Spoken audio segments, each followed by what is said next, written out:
that's offensive to other species listening outside the planet. What did you call us? Yeah. What? Alright. Hey everybody, this is the Cruise Cranks and Iconoclast podcast. I'm Mike. I'm Matt. And today, I'm pretty excited.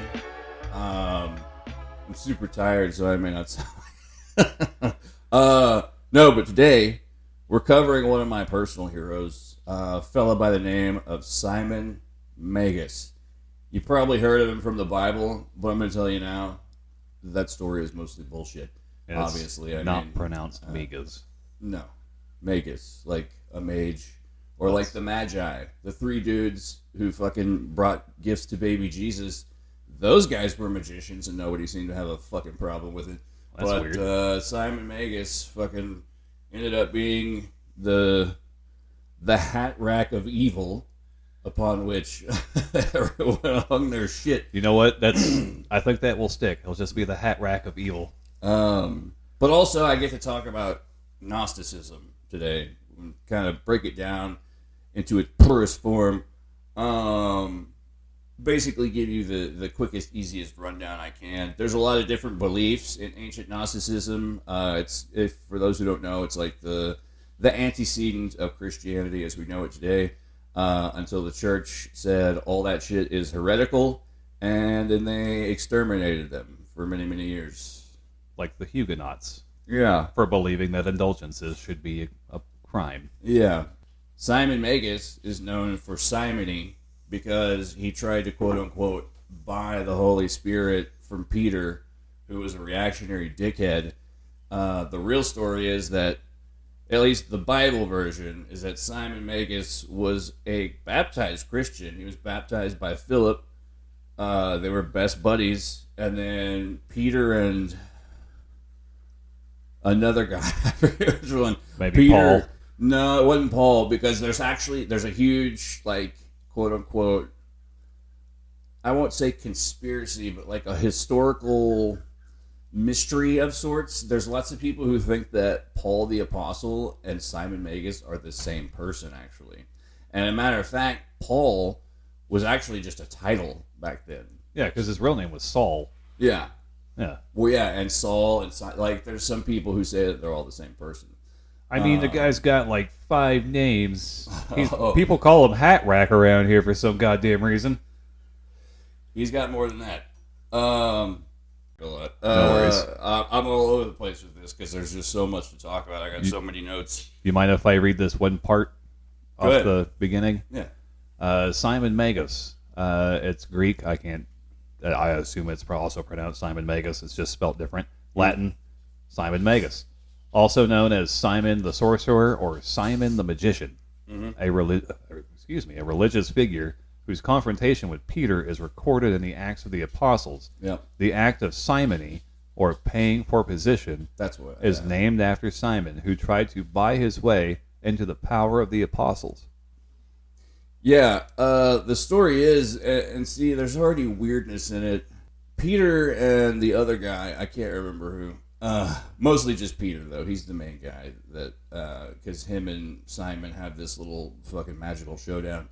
But Peter comes to town, and he's all like hearing about this dude Simon, and everyone's in love with Simon because he's like working miracles in public and doing all kinds of dope shit. This dude said all I got to do is wash my hands and the shit would fall right off. And then, he sees Peter and the other guy, they're blessing people and baptizing them or whatever. And like, as soon as that happens, like in these old Bible stories, you're supposed to catch the Holy Spirit like that. But these people in, I want to say Samaria, I think that's where this was taking place, his hometown, Simon's hometown. They weren't catching the Holy Spirit for some reason. But that all comes back to ecumenical bullshit with Luke, who wrote the Acts of the Apostles, because the Samaritans were kind of Christian, but not. He didn't want to like totally discount them or whatever. Diet Christianity? Basically, yeah. He's like, he kind of wanted to keep them in the back pocket, but at the same time was like, I don't like these motherfuckers. So keep your eye on that guy. But yeah, so Simon sees Peter doing all this cool shit, and he's like, "Wow, that's something I have never seen before, and people are loving it, and I want to be a part of this. I want to help." So he's basically like goes up to Peter, and he's like, "Hey, can you like give me some of that Holy Spirit, and I'll like pay you for your trouble," and like that's all he meant it as. He was like, it's like a. I'll pay you back. Yeah, he's like a professional courtesy or whatever. And then Peter flips the fuck out and he's like, "You devil, fucking getting away with me with your money. You're going to hell." And Simon Magus is basically like, "No, what is wait, hell? no, don't. No, I don't want that. Like, I was just trying to like, dude, you got me all wrong here. Yeah, just trying to help your boy out." So, but that's basically the true story behind Acts. And then over the years, it turned into this whole fucking Marvel movie of Doctor Strange, Simon Magus, which is still a cool version. He's like an archetypal sorcerer, which is one of the other reasons I like him. But he's also a cipher. Like, he can be all these different people and all these different meanings. And a lot of people think he's Paul because Paul originally had all these... Paul was a bit of an outlaw as far as like adherence to the first Christian faith as it was like forming back then. Peter was a real hard ass, so like they butt heads a lot. But some people think that Simon actually like, I don't know, changed his identity and was brought into the fold later on. Here's the thing about starting a cult, because it was before it was a major religion. Oh yeah, all of them are. You're going to have your growing pains, right? And, people need to debate the canon that's supposed to exist inside a religion. And they took all the magic out of it when Simon was told no. Yeah, well, yeah. I mean, and that's just, one story. Like I said, he's a cipher, kind of. He's also called the first Gnostic. I've actually got a little... You had some names for him there a second ago. He's also called... Let's see, you did Simon the Sorcerer, Simon the Samaritan. He's from Samaria, but not a Samaritan, by the way. I learned that somewhere. Let's see, baptized by Philip.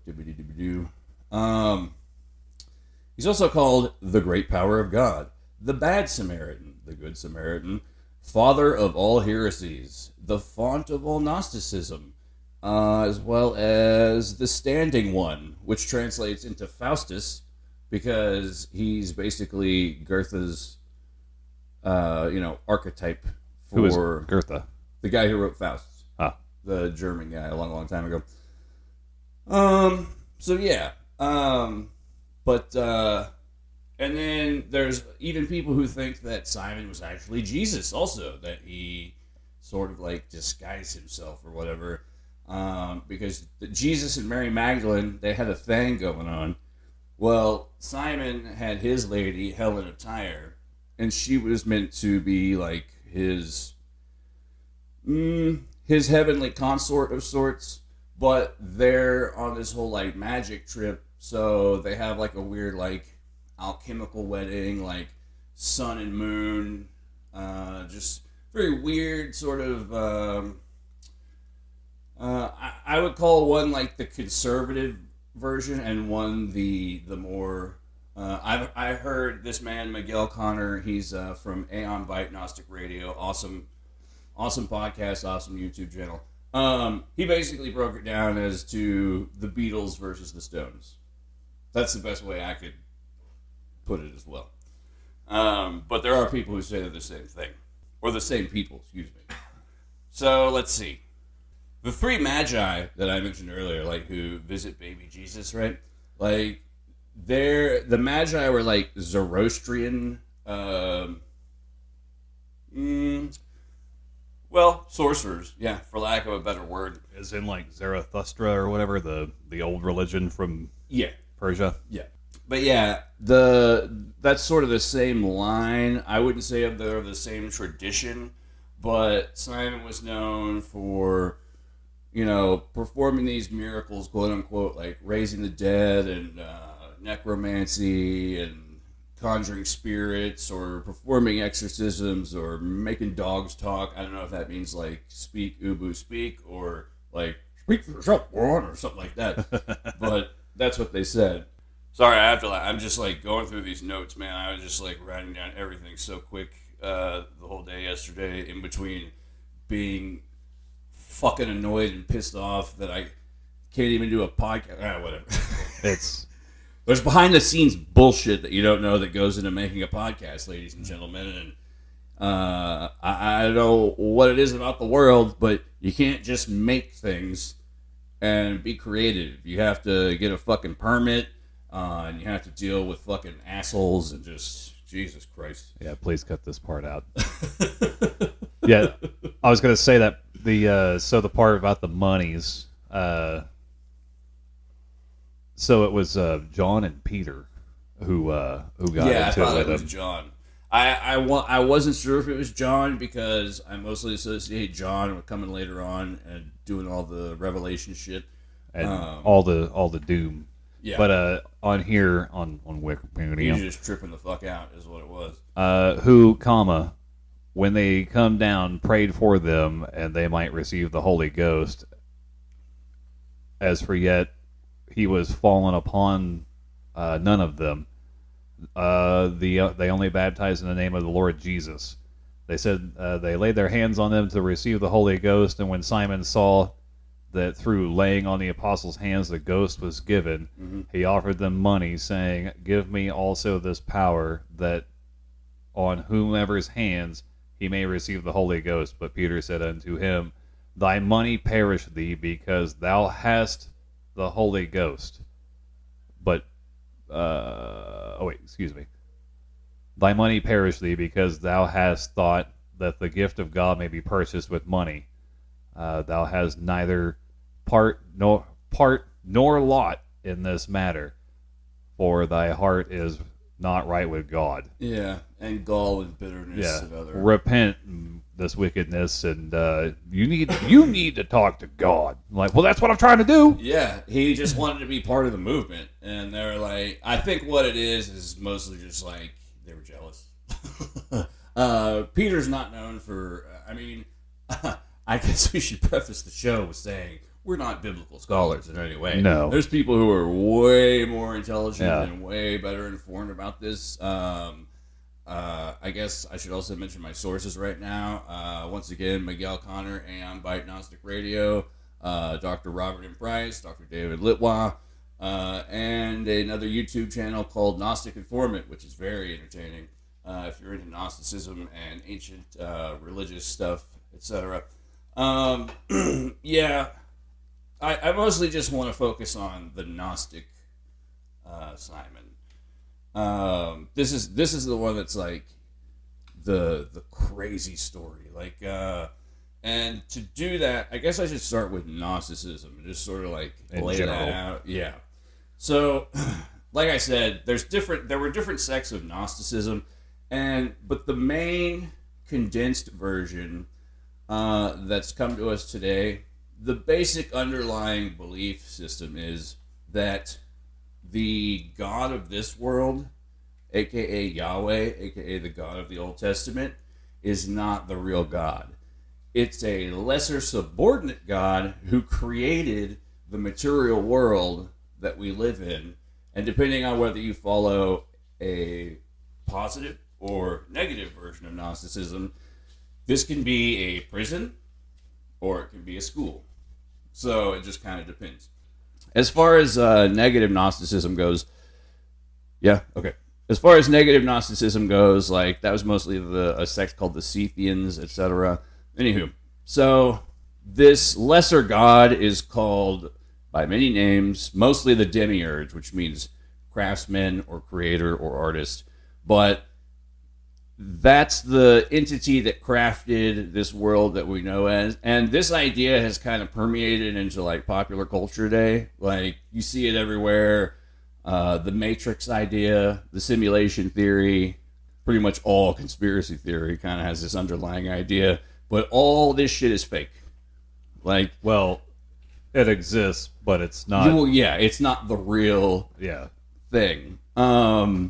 there are different viewpoints of looking at it as like we're trapped here or we're here to learn and evolve. But either way, we've sort of forgotten our true divine nature. Like we have, how to put it? We fall into our baser.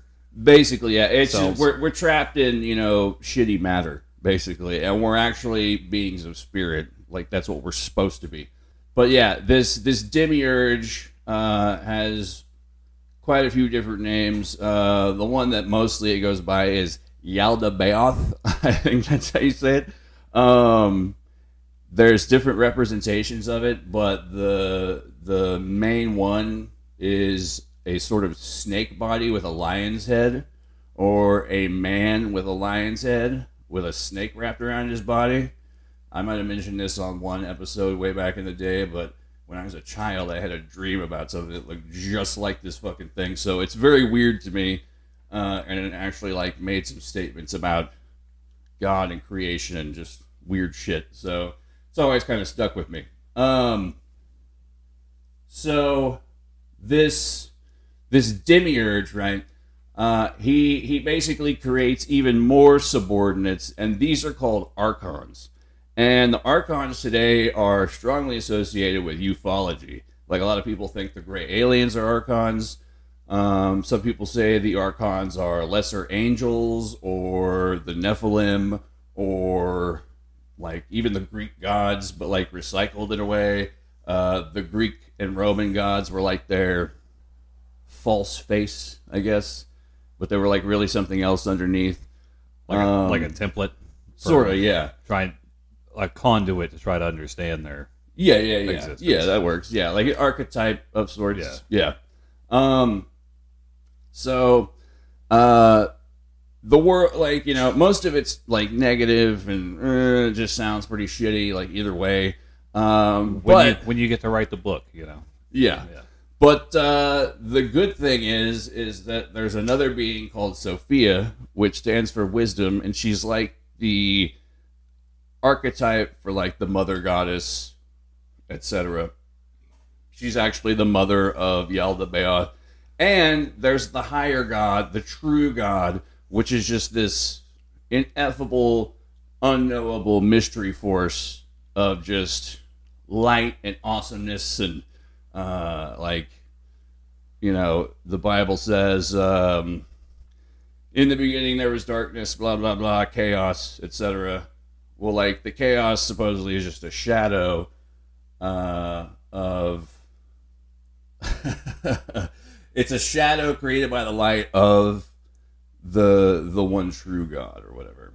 I may be getting some of this wrong. Like, some of it's very, like, complicated cosmology. In ancient Greek mythology, it's based on chaos and order.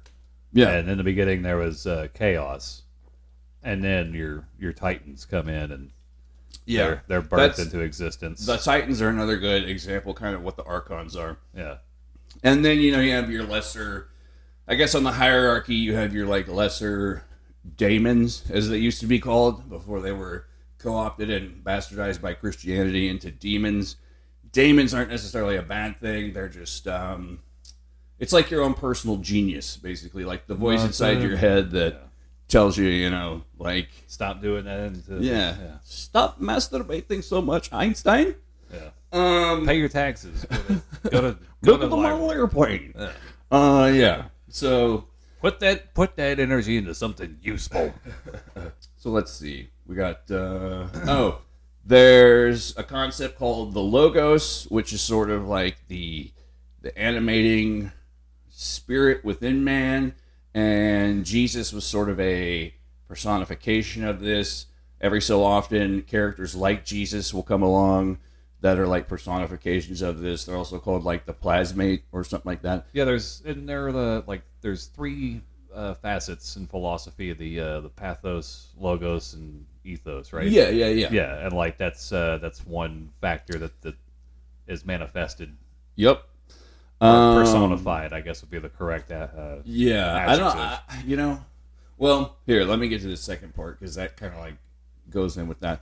Alongside these archons, which are the badass, then you have the good ass, and that's what they call aeons, which are mostly, they're like representations of time, but they're also gods of sorts. Oh man, I feel like I'm doing a shitty job of this, but no, hold on. Okay, just laying out the foundation. Yeah. So the aeons are like they're representations of time and space, but they're also gods or entities or whatever. They're like the more good ones. That or they're indifferent. There are schools of thought who also view a lot of this shit as just like these entities or whatever you want to call it, and just don't really give a shit about us. Like, yeah, it's like, kind of like a Nietzsche-esque version of existence and God, and even the Greek gods were the same way. It was the Real Housewives of the cosmos before it was anything else. Yeah, they're kind of doing their own thing, and then like all of creation was a sort of like this will be cool, and then like they just lost interest in it and just let it go or whatever. Weird, different schools of thought. I see similarities in people's lives like that now. Yeah. A kid? Oh, that's going to be great. Speaking of Nietzsche, him and Carl Gustav Jung are actually, and also science fiction writer Philip K. Dick, are probably some of the better known modern Gnostics. Nietzsche's a bit of a stretch, but he has been associated. There's another entity that usually when you look up things about Gnosticism, like specifically the Wikipedia page, I'm looking at it now, but there's this image of this character, right? And it's this mythological being called Abraxas. Everyone's probably heard that name somewhere before. Not me. Okay. Abraxas is like it's got the head of a rooster, the middle body of a man, and it's got two snakes for legs. We know this being or figure or whatever because it survived on all these old amulets that were like and they're super rare and supposedly super magically powerful. Jung had one on a ring, like an authentic one from way back in the day. Dude, Jung was way into this shit, man. This like all of this very much Carl. Yeah, it very much colored his outlook and his methodology, etc. So yeah, but Abraxas, like, because it has the head of a rooster, that represents the dawn and awareness, etc. And then, being a cock. Yeah, I know you're joking, but that might actually have something to do with it too. I mean, sex does play into the cosmology of some of this. So, and then the human torso to represent Earth and man, and then the snake legs represent chthonic energy, the moon, kind of darkness, etc. Doesn't the snake usually it does entail some level of knowledge? In this instance, yes, but more like a chthonic energy, meaning like underground or like sort of self-created, I guess would be a way to put it. If you look into like old mythological beings, like anyone that's considered a chthonic god, like Pluto or Hecate, and then beings that are sort of considered as self-created, having like come from the earth. So I guess you could say like Dionysus or something like that, like some of the fruits and grains gods. Gaia. So, yeah, stuff like that to a degree. Yeah. Basically, the key in Gnosticism, the word gnosis is the underlying thing there. And gnosis means direct, first-hand knowledge. So instead of like, this is why the church wanted to exterminate these motherfuckers and get rid of them so bad and call them heretics and hunted them down. And you had the Albigensian Crusade and the extermination of the Cathars and who else? The Bogomils were another sect out of Eastern Europe who basically were character assassinated. That's where the word buggery supposedly comes from, because some negative Gnosticism theology was like, don't reproduce because then it's your fault that you're trapping a soul in this shittiness, basically. So That's an odd way of thinking about it. Yeah, there was a well, see, that's where the buggery comes in, because it's not, a reproductive form of sex. But that was all bullshit, like concocted by the church to, character assassination, basically. Yeah, there was actually the biggest spread of Gnosticism was actually in the eastern half of the empire, and even during the Byzantine Empire, there was still some offshoots that were kind of outside the fringe of the borders. Oh yeah, around Bulgaria and the Balkans and stuff. Like it took off with those guys, with the Avars and I guess the Bulgars too. But like everybody that kind of fell north of the border there around the time of the Hunnic invasion and whatnot, it was still spreading out that way, and those people were coming up with their own versions of it. I mean, yeah, there was all kinds of just weird variations on a theme, basically. Like at people that point, had different crazy shit. At that point, I think the Eastern Roman Empire was a little bit more lax because of the Orthodox Church, and the Roman Catholicism was a little bit more tied down and stringent. But you have to also look at the way the world was working in those regions at the time. You were putting down civil wars constantly in the Western Roman Empire, but the East was relatively stable because they structured their shit better, and they were able to the infighting was a little bit more manageable. Yeah, a lot of the like negative Gnostic theology is very much born in that time, because it's like, look around you, everything is fucking awful. So like they're like, obviously this place is a fucking prison or a fucked up lab experiment. Yeah, there's no doubt that Attila and the rest of the Huns played a part in growing the movement, whether they intended to or not. It's a byproduct of what people had to live with. I mean, when was Attila? Attila was around 434, something like that. Okay, or the 420, something like that, early 400s. Yeah, like let's see, this is. Because you're talking like way later in the Simon is around like first he's a contemporary of Jesus. Yeah, and he's Peter. in the first, 2nd century. So yeah, and then 3rd or 4th.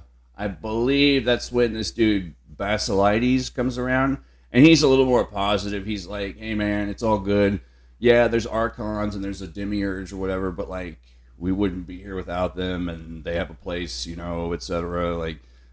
Everything connects together like it's supposed to, and why would it be here if it wasn't meant to be, etc. Things like that. And Basilides was the guy who, when Young did his 7 Black Books, I believe it's called, and then they eventually turned that into the Red Book. These were like his dream journals, and like he was basically a practicing magician, if you think about it. Like, he was doing all kinds of weird dream work, and he was like talking to and conjuring spirits, quote unquote, in his own home, and all kinds of weird supernatural shit was going on in his house at the time. Like, there's stories about it left and right that he tells. But he claims in the beginning of the 7 Black Books, especially one called 7 Sermons to the Dead, that Basilides like entered his body. He sort of like channeled Basilides and wrote these stories. And there's all kinds of artwork in there that's pretty awesome too. I don't know if he did it, but the artwork is crazy awesome. But yeah, he meets a character in there called Philemon, who's like his spirit guide. But the more he reads on, or the more he traverses through this whole experience, he finds out that Philemon is actually Simon Magus, as well as meeting Abraxas, the chicken head. Yes. No, I take that back. I don't want to fucking incur the wrath. Yeah, no, like supposedly, like Abraxas, like he's not a bad god, but he's also not a good one. You basically just don't want to get his attention. Yeah, just he sounds very much like the Old Testament God as well. So like, it's like you'd rather just be, you know, some old habits probably die pretty hard there. Yeah. But Miguel Connor of Ambite Gnostic Radio has a pretty interesting take on Abraxas. He thinks that Abraxas is karma.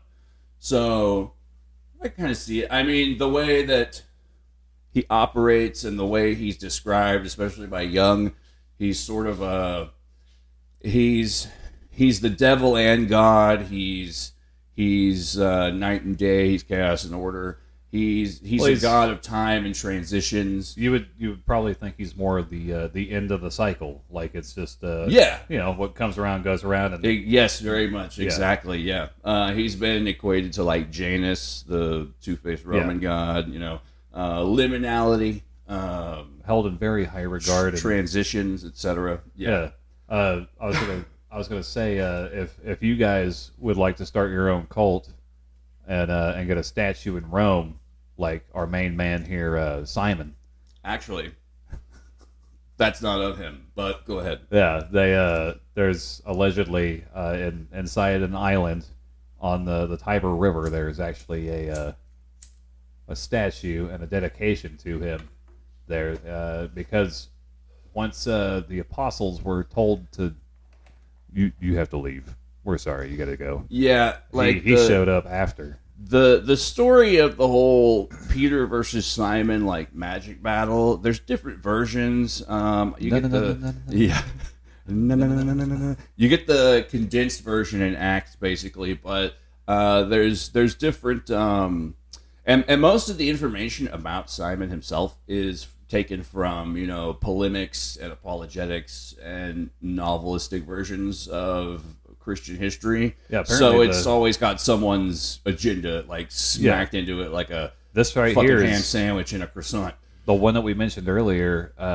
Apparently, this is the most play he gets in the New Testament is from Acts 8:9-24. Yeah, and that's their whole like Marvel super battle across several cities like Samaria, and then it finally ends in Rome, I believe.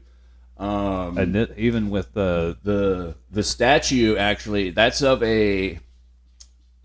sort of complicated. It's not specifically Simon Magus.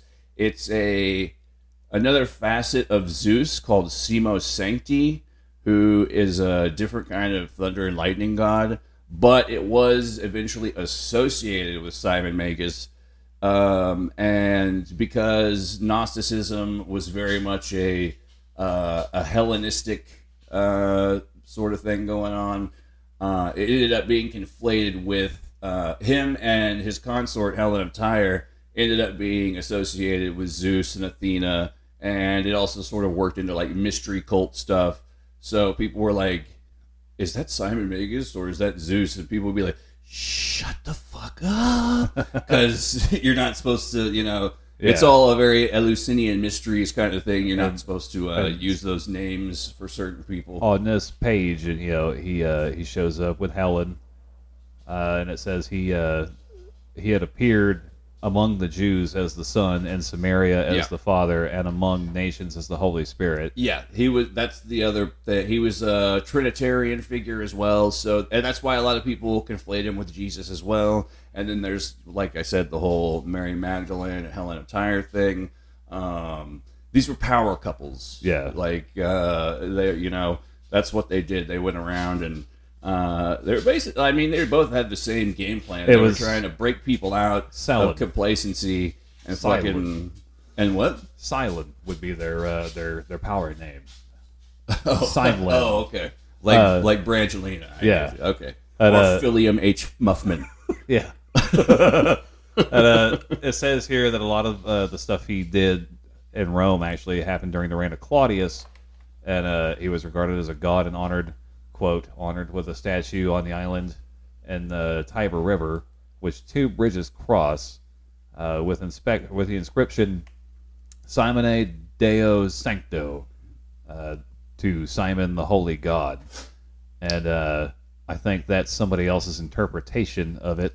Yeah, because the inscription from that statue survives to this day. And that Simone Deo Sancto, that was written by, I want to say, Justin Martyr or Irenaeus. Yeah, that's who they're associating it with. He got it wrong. The one that survives today, there's no Dio, it just says Simone Sancti.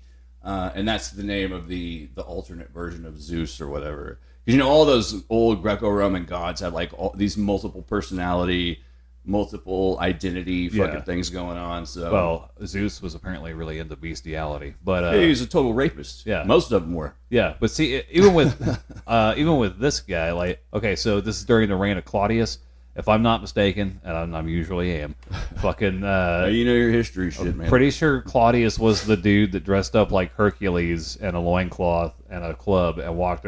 The emperor walking around Rome, beating the shit out of innocent people for fun, like that was probably some kind of ritualistic cosplay, cosplay, whatever you call it. And they thought he was batshit crazy, but no one stopped him because Yeah. oh no, it's Tuesday. Yeah. Clear out the streets. Was that before or after Caligula? I believe they're actually in the same family line. Okay, yeah. Same Well, dynasty. yeah, they are related. I know that. The Julio-Claudian line, I think, I want to say Caligula was before. Okay.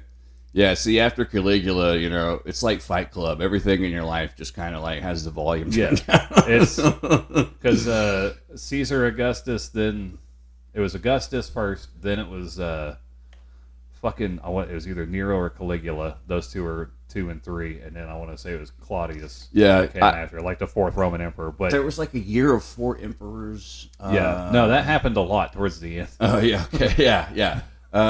Couldn't quite keep a lid on their shit, the old Roman Empire. But you hear some people, actually, Philip K. Dick, his whole weird alien space possession laser to the brain incident that he had, he kind of posits that we're still stuck in ancient Roman times. Like the Roman Empire never died. That's why, you look at America and all our symbology, and there's all these eagles and the fasci or whatever it's called, the bundle of sticks that stands for fascism and shit, and like all kinds of symbolism like that that's still around. So there's a lot of stuff from the founding fathers' days that's based solely on Greek and Roman. Yeah, we were meant to be the new Atlantis, according to a lot of the forefathers, because they're all in that Freemasonic national treasure horse shit.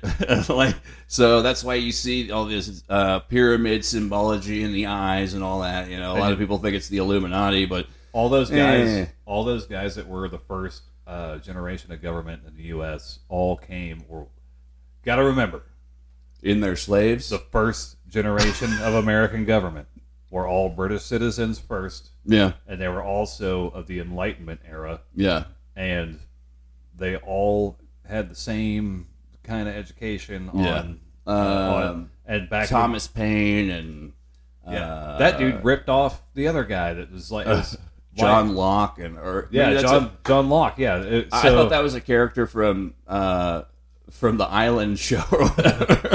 So I just stopped and think of that one for a second. Like in the Lost, that's what I was thinking of. And what is that? Was it the Declaration of Independence or no? One of these, the Declaration where they're like life, liberty, and the pursuit of happiness. Yeah, the pursuit. And Thomas Jefferson put that in there. Keep running, motherfucker. Yeah, like the actual they just straight up plagiarized that from John Locke, and the actual phrase is life, liberty, and property, and they're like, well, we can't have that. Yeah, and he's just scratched. Doesn't that out. Sound very socialist? Give me the whiteout real quick. I'm gonna start this. All these people who've I don't know. My kids don't appreciate me enough. I'm gonna put something in here for me. Yeah, they don't appreciate history enough. We're gonna dedicate a square acre out of every township to a school. Chicken in every pot, and a cap in every ass. Goddamn right. Oh man, America. But anyways, we're the continuation of the Roman Empire. And see, even so, the Romans say that they're a continuation of the Trojans. The Aeneid is their whole legitimization of them being the survivors of Troy. Now the Aeneid, I put that in the last episode. That means 9. The Aeneid? Yeah. Yeah, it's I don't know about because we were talking about the Egyptian gods, and I was like, okay, there's a name for like a 9-god pantheon. I couldn't remember what it was, and Cheryl corrected me and called me a moron or something also, if I remember correctly. That's cool over. But the Aeneid means 9 gods, so like it's a name for a pantheon, which kind of correlates back to the whole thing about archons. Except suppose there's different numbers of archons depending on which school of Gnosticism. Like, it's all the schools and the different beliefs that make it so confusing at times. But the basic underlying principle that carries into today is that the God of the Old Testament, Yahweh, etc., is the demiurge. He created this prison planet or school, and then we have to figure our way out. Did we say death camp? We meant labor camp.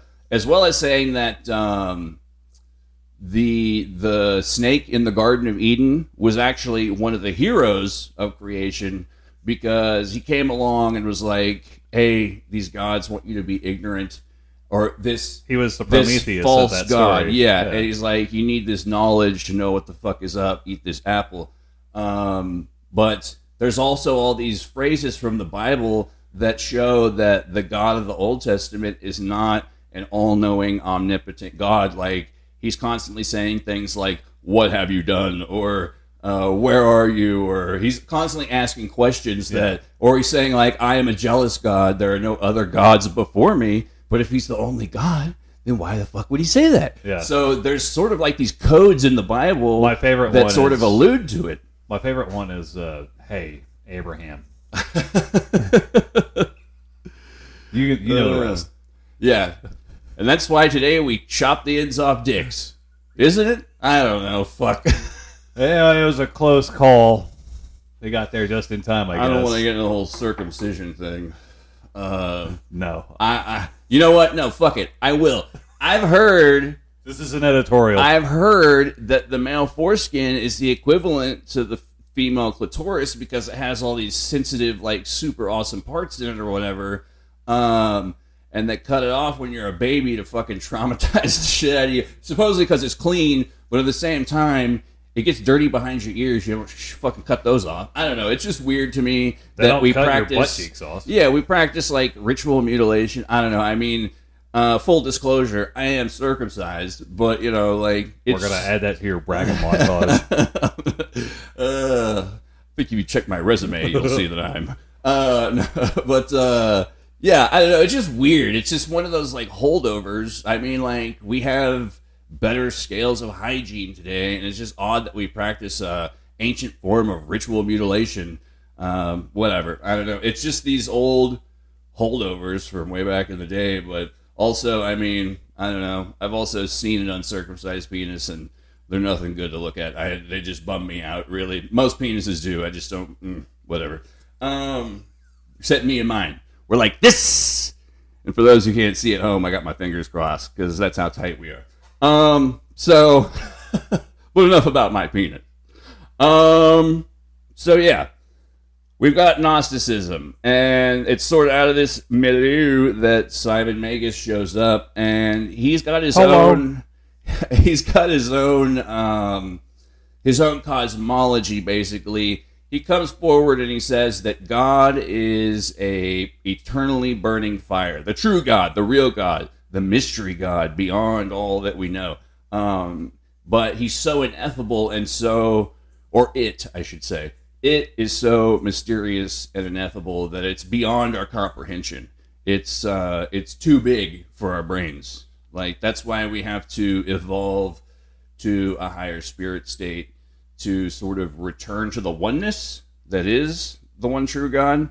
And that the archons and etc., like, they're trying to keep us in the dark and ignorant. And I find it interesting also that the archons have become so inseparably, they become inextricably linked with ufology and the reptilians and gray aliens, etc.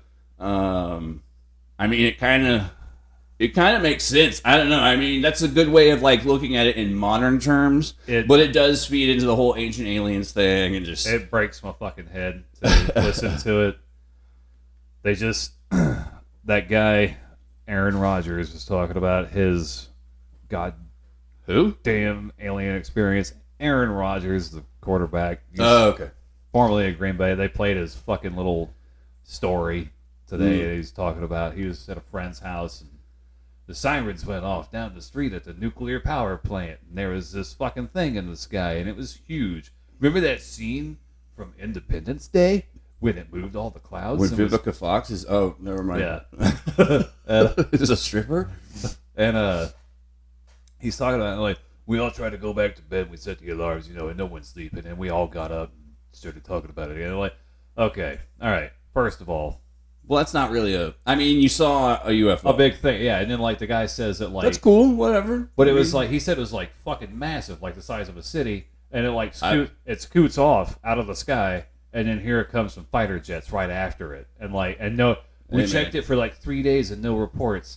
And the whole time this report's going on, the people that are doing the post-production are adding, like, jet fighter noises and fucking, like, all this stuff to, like, bring you in and, like, try and, like, we thought there was aliens in it, and then they add, like, beep, bop, beep, bop, beep, beep, yeah, like, I fully expected someone to come down and be like... Let's put some scary music behind it, too, so it seems like it's kind of evil. Yeah. Yeah. Ominous. Yeah. I mean, dude... Go throw a football. Okay, see, we're it's a little circular, but, these things that we're talking about are related. I mean, we started this episode, we were talking about Mexican Congress, what happened? And, like, those fucking Peruvian mummified aliens, those motherfuckers got found 10 years ago. So I think they just now, like, found out, like, they did all this testing or whatever, and they did all the x-rays and the biopsies or whatever you want to call it, etc. They rolled an egg there's on its head to take the fever away. Like, there's a whole, like, that shit broke. Okay, as of the Mexican Congress story, that shit broke at 3 o'clock last night. I saw it. That's why I'm tired today. It drained the life out of me. But still, it's not, this is the world we live in that, like, we have to have a fucking, like, alien or a ghost in a cage. It's got to be getting shocked with a fucking electric rod. Yeah. Like, people aren't going to be convinced until they get the fucking... And you know what? Like, shit doesn't work that way, dude. Yeah, you're not going to get the Dave Chappelle sketch. This is fucking Beelzebub. Yeah. And magic is real. Magic bullets killed the president. Yeah. Don't drop this yellow uranium cake with this special CIA napkin. Like, that shit. Yeah, that's never gonna happen. And you're right. Well, I wouldn't say never, but I mean, it's just not in our lifetime. It's not. And you know what's fucked up is the level of credulity that people have, because everyone believes in conspiracy theories. Yet at the same time, this shit's going on and nobody gives a flying fuck. There you go. It's weird to me, dude. I just don't understand it. We're such a fucking, like, schizophrenic, do one thing, say another. Yeah, it's just fucking weird, man. And great, because we get to bring it back to Carl Jung, because that fucking hive mind shit, right? Oh, fucking, so, I wouldn't say invented the concept, but helped explain more of the hive mind concept. Discovered it, I guess you could say. Like Ben Franklin and electricity. Yeah. And he was there. Well, Ben Franklin discovered a lot of whores. And ham sandwiches. Yeah. Anyways, I was going to say, man, if only there was a whore who was also a ham sandwich. Her name was Amala. When Jung started positing the idea of the hive mind, you mean collective consciousness? Yeah, collective consciousness. Okay, yeah. Like I wouldn't quite equate hive mind. Like, that has a more kind of... I take that part back. Yeah. With the collective conscience of people, right? This is or collective unconscious. Is that what it is? Is it collective unconscious? Probably. Okay, yeah. Because if it was a collective consciousness, then it would be a hive mind. I mean, think of the height. If we're all thinking, like, every day, like, if I fucking internet brain to you, that would be collective consciousness. Did you unplug yourself and plug yourself back in? I do believe there is a collective consciousness, but it's sort of a... Well, it's like a cultural norm thing. It's just like the zeitgeist, or same thing as that, basically. But we digress. The whole concept of, like... just getting the terms and definitions. Blah, blah, blah, yeah. We're getting bogged down by that, drawn off sides by it. At the height of that concept, right, there was probably, like, the most advanced medium for any information at the time was probably radio, right? Yeah, maybe probably, maybe TV, but I mean, one of those fucking fucking things. But even like even like TV wasn't very popular until the 50s when mass production They began. were like, So, this trend will die out. yeah. Who wants to watch static on a 10-inch screen? Let's But watch Jack Benny play the fucking violin and fall asleep. This whole concept is it outgrew his idea of what it would be. You know, like there's he commented on UFOs as well. He was around for that when it started showing up and shit. This whole thing has turned into Simon Magus and Carl Jung. They're closely connected, bro. But I was gonna say you can see how his ideas were affected by the stuff he was looking up on these alternate ideas of Christianity and various world religions. And paganism, so, etc. no matter what name it's been given, there's still some like resonance of generations past that and it changes and culturally and even like for example, if you look at the demiurge idea, that same idea exists in the Hindu religion under I believe the entity's name, the divinity of Brahman, I want to say. I could be wrong on that, but like that's their like playful creator god, like, and they view it as like a good thing. So I mean, this is all it's the same ideas. Like it's like the flood myth. It's these underlying ideas that exist in every culture. Yeah, and there's a different interpretation of it everywhere you go. It's all the same thing. It's just, and even over time, the names may change, but the concept is still the same. Right. And even like language will change over the course of 20 years. I mean, your cultural and perceptual filters on how you see it. Yeah, because even there's some words that still work today. Like everyone says, "Oh, cool, yeah, I get that," and it's just generally understood. Yeah, and that was a brand new concept in the 50s, man. He's a real cool guy. Even the word "cool," like in the 50s, like I believe is when it came around into popular usage, and people would be like, "Oh, do I need to turn the heat up?" Like, no. Yeah. No, I mean like, yeah, and like there's even stranger examples of that change. And I know it's a total sidebar. We're good at sidebars. Hey, this is all related, man. So it all falls under the same umbrella. After the Normans conquered the Saxons. Norman MacDonald conquered the Saxons. I wish. They changed.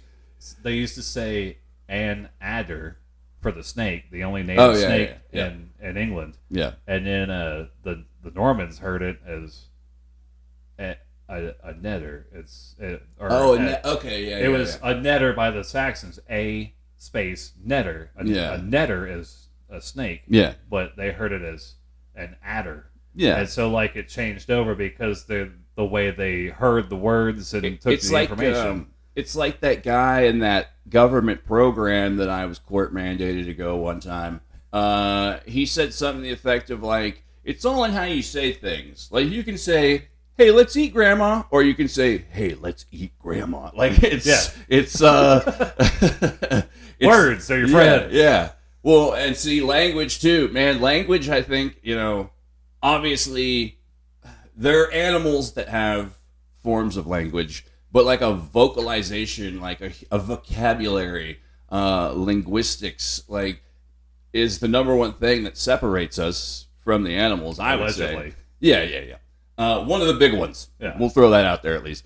And then in these creation stories, especially in the West, in biblical Christianity-related shit, in the beginning was the Word. And the same goes for some of these Gnostic creation myths with like the demiurge. He created everything with words.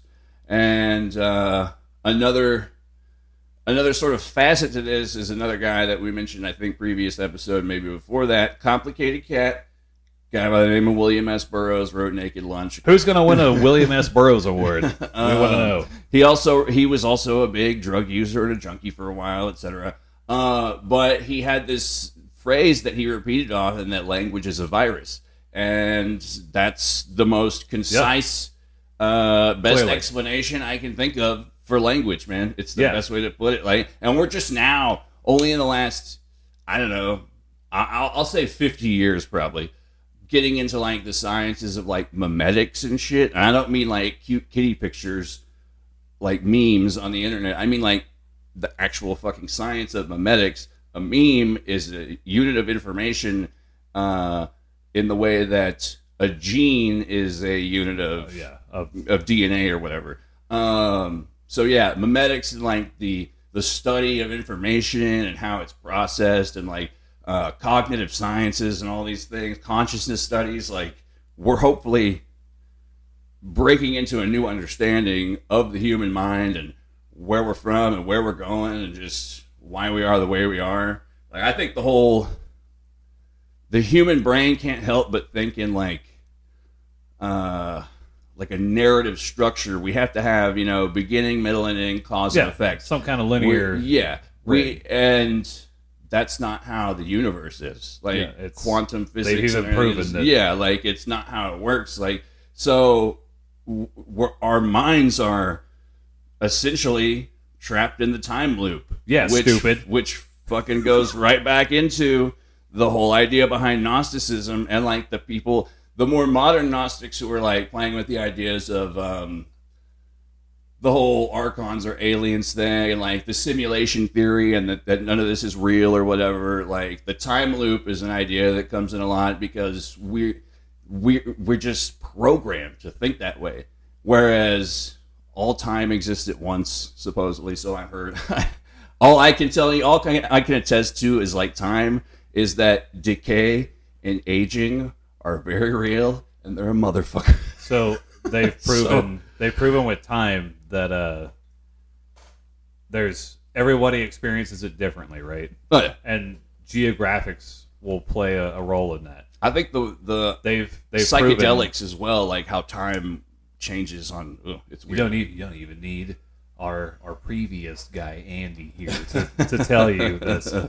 So they ran an experiment with time. I'm pretty sure I brought this up on the show once before, where they set a clock roughly close to sea level, and then they put a clock, an atomic clock, right?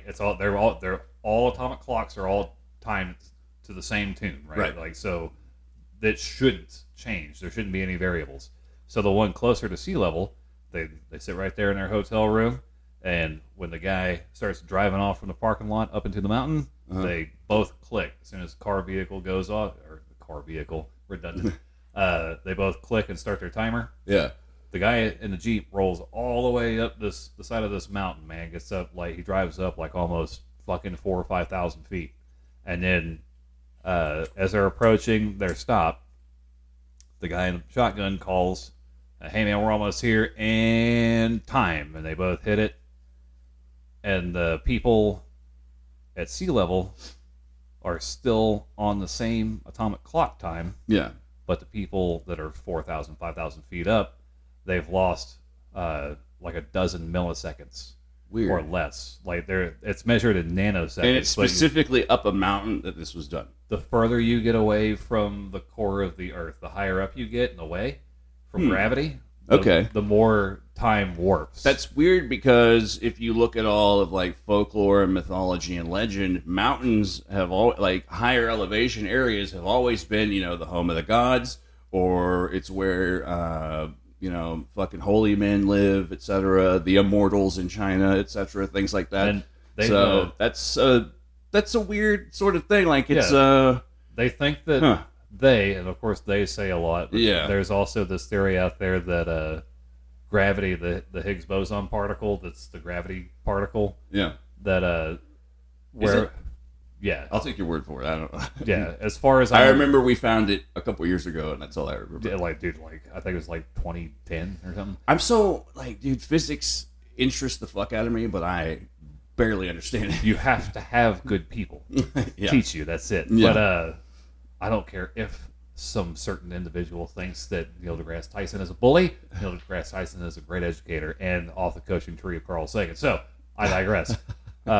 So wherever there's like less gravity, and you are the Scully of this show. I can't. It's okay. Anyways, go ahead. So there's a gravity map. I know we're way off topic, but no, this is once again, this is all related. So NASA has made a gravity map, right? Like, where there's like dips in gravity, and they had a special come out, like, I guess it's 2008 or 7, like right before 2010, around that time, right?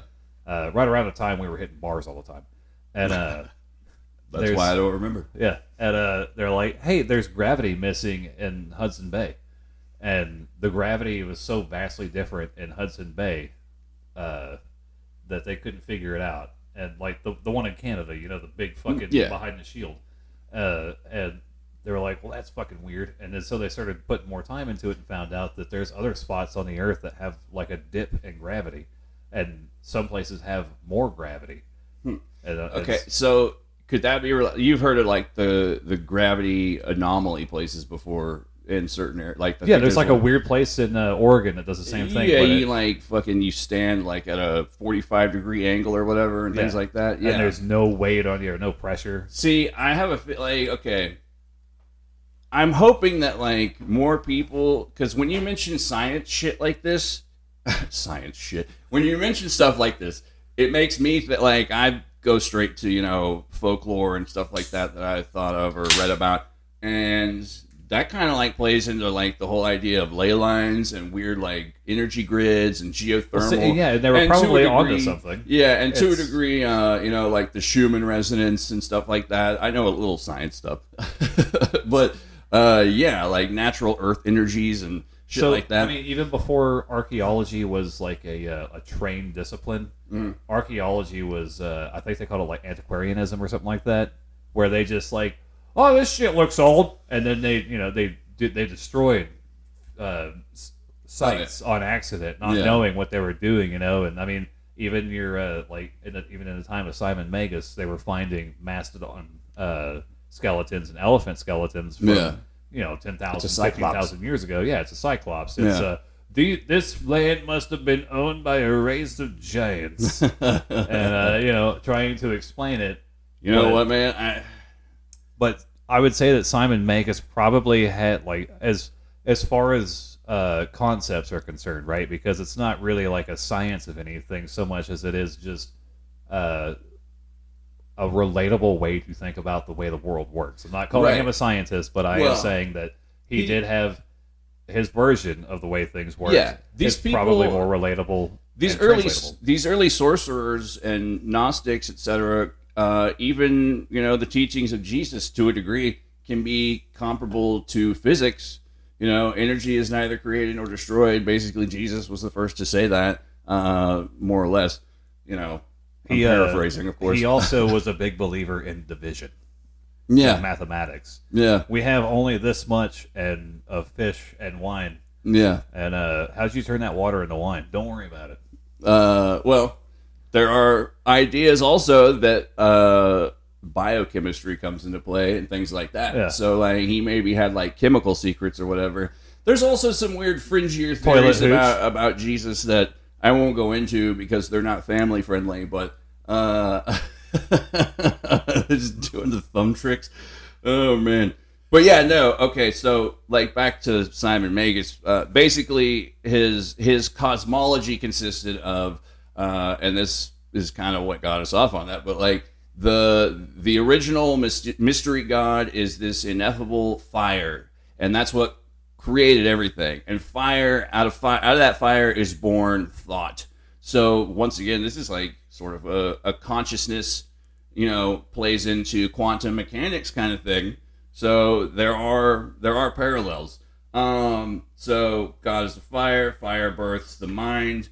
The great power that he was named after is thought, and the first thought in Greek is enoia, which is why Ennoia, first thought. And enoia is a woman, and the woman is the true image upon which mankind was created. And Helen of Tyre was sort of like the living representation of enoia. It's also weird that if you think about it, para means beyond, noia means thought. So paranoia means beyond thought. Yeah, it's kind of strange. Think about it that way. I thought para meant like half. Para? Yeah. I mean, it's got a couple. I don't think half though. I think it can also mean as in like paramilitary, like it's sort of military, or parabolic. Yeah. Because that's beyond. I think also.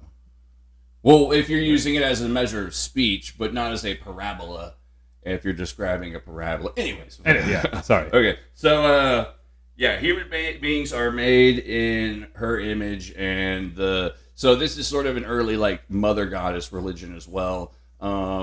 It's Sophia, it's Athena, it's the archetype for all these female goddesses, basically. And actually, Simon Magus and Helen's story is actually one of the first sort of monumental love stories because supposedly they're being they're being reincarnated through life and finding each other. So that's like the first. This is where that story, like everyone knows that's like, you know, we were lovers in a past life, didn't it? Like that's been in movies and TV shows. This is where that comes one from. with that guy that hit Chris Rock and that other lady, where the closer they get together, the more violent they become. But if they're separated, they lose their powers. Yeah, and poor Jason Bateman is fucking out of a wife. Is that the one you're talking about? I think that is the same one. Yeah. It's not My Super Girlfriend or whatever. It's the other. No, that one was actually somewhat terrifying. That horror movie. Yeah. So yeah, let's see. Back to Simon versus Peter real quick. That sort of has been, that story is been so popular and made its way into the Bible. Like I said before with Luke, it's ecumenical politics. He didn't want to totally discount the Samaritans, but he didn't want to fucking, you know, totally let them into the fold either. Yeah. I mean, that one guy did pick that guy up off the path, so that good Samaritan that picked that guy that passed That out. might have been Simon Magus too, Yeah. because him and Jesus supposedly hung out. If he himself wasn't Jesus, I mean, like I said, Simon Magus is a cipher. He's like he's this character that you can sort of just put all your whatever thought you want into. Like if the Bible were the comic book The Invisibles, I would call Simon Magus what is known as a fiction suit. So that basically anyone can just jump into that character and sort of make it what you want it to be, sort of.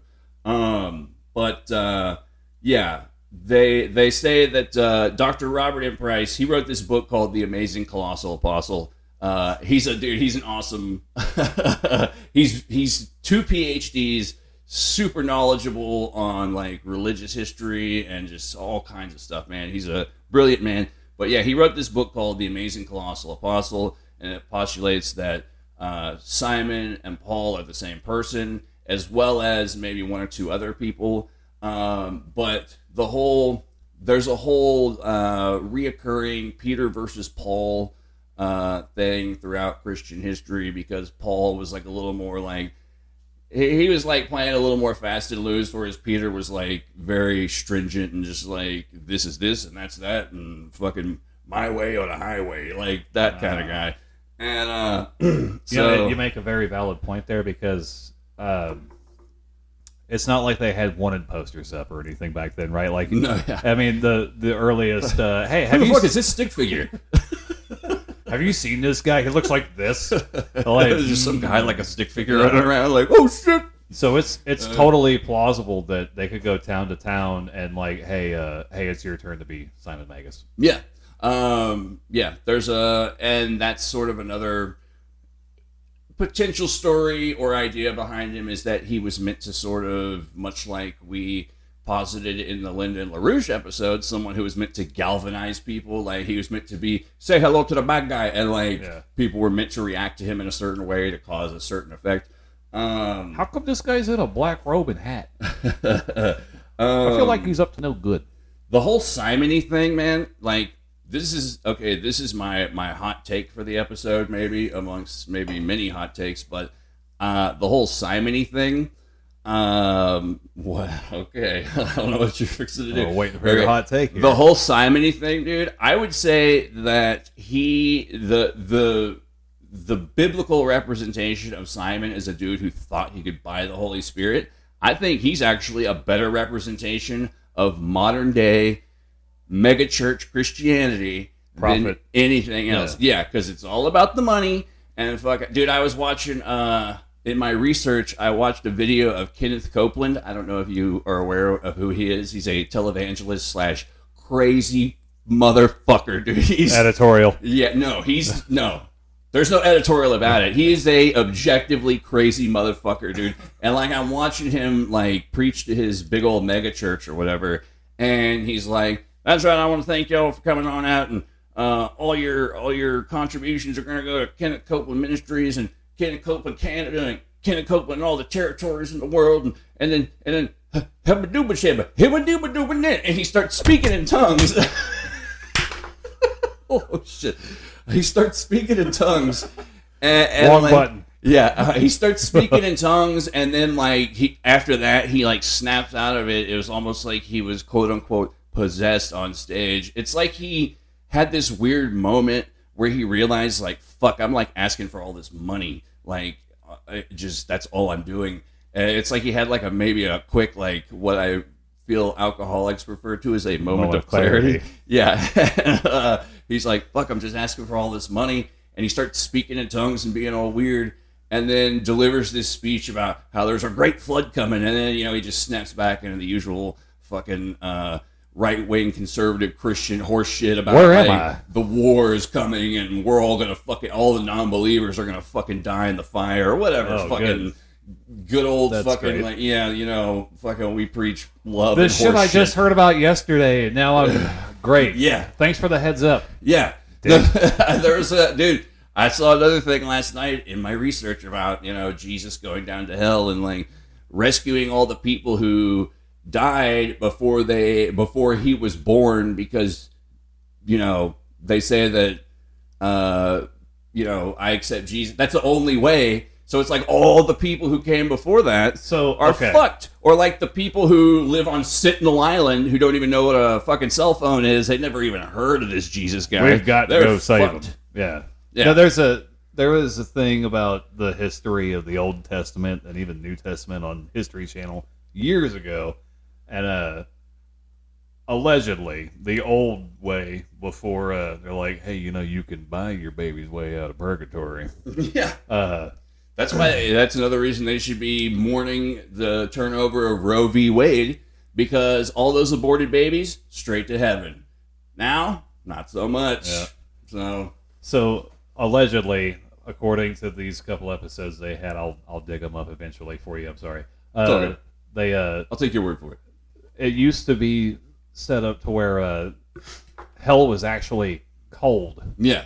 And it's because it's removed from the light of God, and all that, and like the and that time was meant as a timeout, as a cosmic timeout. Excuse me, to make sure that you learned your lesson, and then you so finally, you get to leave at some point. Yeah, it's an end. You are suspended. Yeah. For an indefinite amount of time. Well, see, the whole idea of Satan doesn't even make sense to me, because it's like if he rebelled in the first place, it's like okay, so the reason he like started his rebellion or whatever is because him and the angels were like the first cherished or whatever, and then God made human beings and he loved them better, and Satan was like, well, fuck that, like I used to be the fucking king shit of fuck mountain around here under God's purview, fuck these humans, and rebels and is kicked out, and then next thing you know, he's basically running the fucking Department of Corrections for God. Like, it just doesn't make sense. I don't know. It's like, whatever. I don't know. It just... According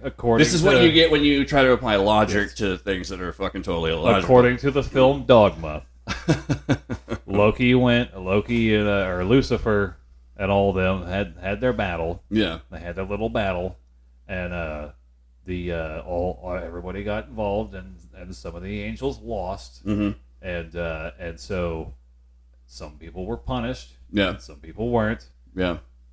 And apparently, for all the cosmic powers that Satan has, all the abilities, yeah, central air is not one. Yeah.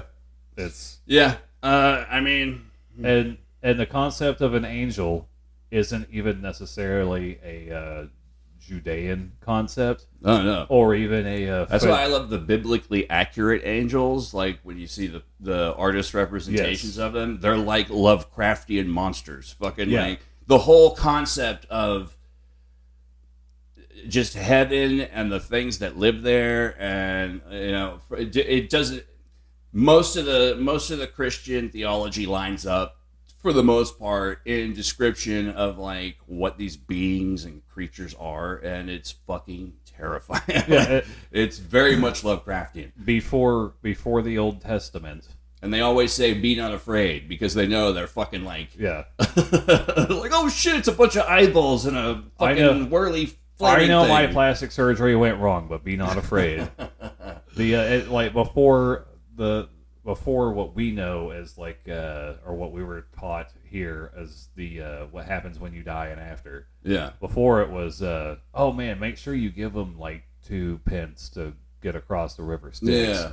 Because we need a guy. Stick it in their eyes or in their mouth or whatever. And even then, like, you could still go to the ferryman and be like, hey, here's your 2 coins. I need to get in there because my girlfriend's in there. And he's like, sir, a lot of guys' girlfriends are here. Yeah. And then they tell him, don't look back or it's all undone. And like all the stories of like the underworld and like the concept of purgatory has been around for as long as the concept of the Olympian gods have been around. Well, yeah, isn't purgatory? I mean, it's just like a bunch of white nothingness, right? It's just a like waiting room, non-existence, or yeah, to a degree. Or it's whatever, existence and nothingness. Yeah, you're a Schrodinger's cat, basically. Yeah, and limbo. Yes, limbo, which is ironically the national sport of purgatory, and but.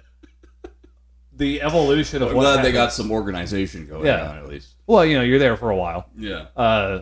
What's really weird to me is like the evolution of what happens to you after you die. Because even, I don't know what happens as far as these people before the Phoenicians and like all these other concepts were concerned. Yeah. And like, you either existed in the realm of Hades and like it's memory, right? Like now, the only thing we can prove for a you're fact... You're a shade. You're just like a... The only thing that I can prove for a fact, after you die, the only way that you remain immortal in some form or fashion... Memory. ...is memory, yes. That's why I think ghosts are also sort of... it's like a quantum observer effect. You have to have the person to see the ghost, but like it's the memory or the idea inside the person's head that sort of like maybe adds to this... phenomenon or whatever. If you walked into a building, I mean, obviously a dilapidated building is fucking creepy because you don't know what's in there. Yeah, it's fucking creepy. But if you walked into like a famous hotel like the one from the Shannon, and like you had no background on it, you're like, man, the only thing weird about this place is how outdated everything is. Yeah, it's really fucking 70s. It's a lot of angry people in here. Oh, yeah, and that gross old lady and the guy in the dog costume blowing the other guy in the hotel room. Yeah, like, I mean... What was that part all about? That was out of nowhere. If it's in season and all I had to go off of from those 2 scenes, it's in season, there's a bunch of people there, and I accidentally walk in there and there's an old rotting lady in a fucking bathtub and 2 guys in dog suits blowing. I'd be like, this place is kind of creepy.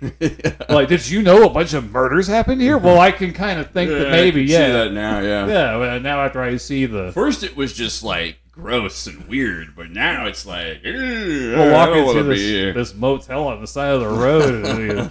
It's not until I see the context clues of the dirty fucking sheets. They should redo The Shining when it's in like a shitty roach motel for like speed freaks. Anyways, no, you know how like I find it also weird as fuck that like all these like media representations going way back of heaven, it's always in a fucking gated community. There's always like a gate, and like it's like they're either trying to keep people in or keep people out. It's fucked up. It's just like we get a lot of solicitors. St. Peter's like checking the book or whatever, just like how did he get that fucking job? By the way, like. Because he's the father of the church or whatever. The first pope? I guess. He probably has something to do with... he's always got the book of names or whatever, so it's probably like a fucking record-keeping thing.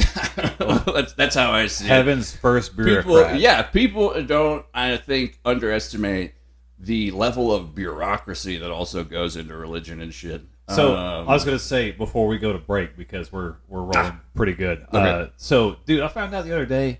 Are you aware that up until like the 1960s, early 60s, every human that had ever existed ever in history all died on planet Earth except for 3 men.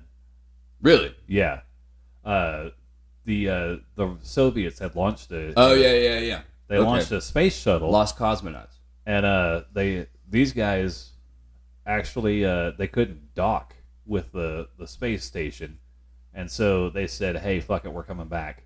And they radio back, "Hey, we're coming back because we can't get on, and we're not cool with this." Yeah. And so, as they shouldn't be. Yes, yeah, I know. We got to abort. I'd be pretty freaked the fuck out myself. Yeah. And so they get everything going, flip all the switches, and then they fire back down to Earth, and they lose contact with them because things are burning up. You're not going to have a whole lot of. There's like a dead spot when you re-enter the Earth where you don't have a whole lot of communication. Yeah. And they land safely, and then when they go to open the goddamn capsule, wouldn't you know it, they're all fucking dead. The fucking airlocks let loose and depressurized the cabin. Oh shit! Where they exploded all over the place? And they opened up in space, and the fucking bodies were still warm, dude, but they were totally like incinerated or. Well, I haven't seen any pictures, but it didn't sound very. They said the bodies were still warm, so either like there's that audio clip that they're like two Italian guys found it accidentally when they were playing with radios back in the day, but it's of a female cosmonaut. And she's coming back in, and she's like burning up on re-entry, and it's like you can hear her like screaming, broadcasting. She's like, "It's very hot, very hot." It's fucked up. That's terrible. She's not screaming this. She actually sounds pretty fucking brave, actually, for the situation. But yeah, it's audio of a woman dying in one of the most fucking horrific ways, and she's actually sounds pretty brave. So fucking kudos to her, because fucking that would terrify the shit out of me. They made grown men jump out of parachutes at the fucking stratosphere. What the fuck is wrong with our government? We just want to see what it'll do. Yeah. Well, shit, that's what most space medicine was. That's like, science. Just fucking let's put them in a big thing that spins them around really fast and see how they handle it. Turns them into pie. We got to take a break and reevaluate what we're doing, apparently. Yeah. We're Yeah. Okay. We love you. We'll be right back. Hey, everybody. We're back. Just want to thank our new sponsor, Ghost Date. Do you want to date a ghost? Do I ever? Go to Ghost Date. Ghost Date is the new hot website for people who want to date ghosts. Are you tired of being told to take out the garbage? Ghosts don't give a shit. Wow. Wasn't that special? No, we're working on the Ghost Date. It's a behind-the-scenes project. It's a website we're trying to get started up. Get ghosted today. Yeah. You'll want to get ghosted after Ghost Date.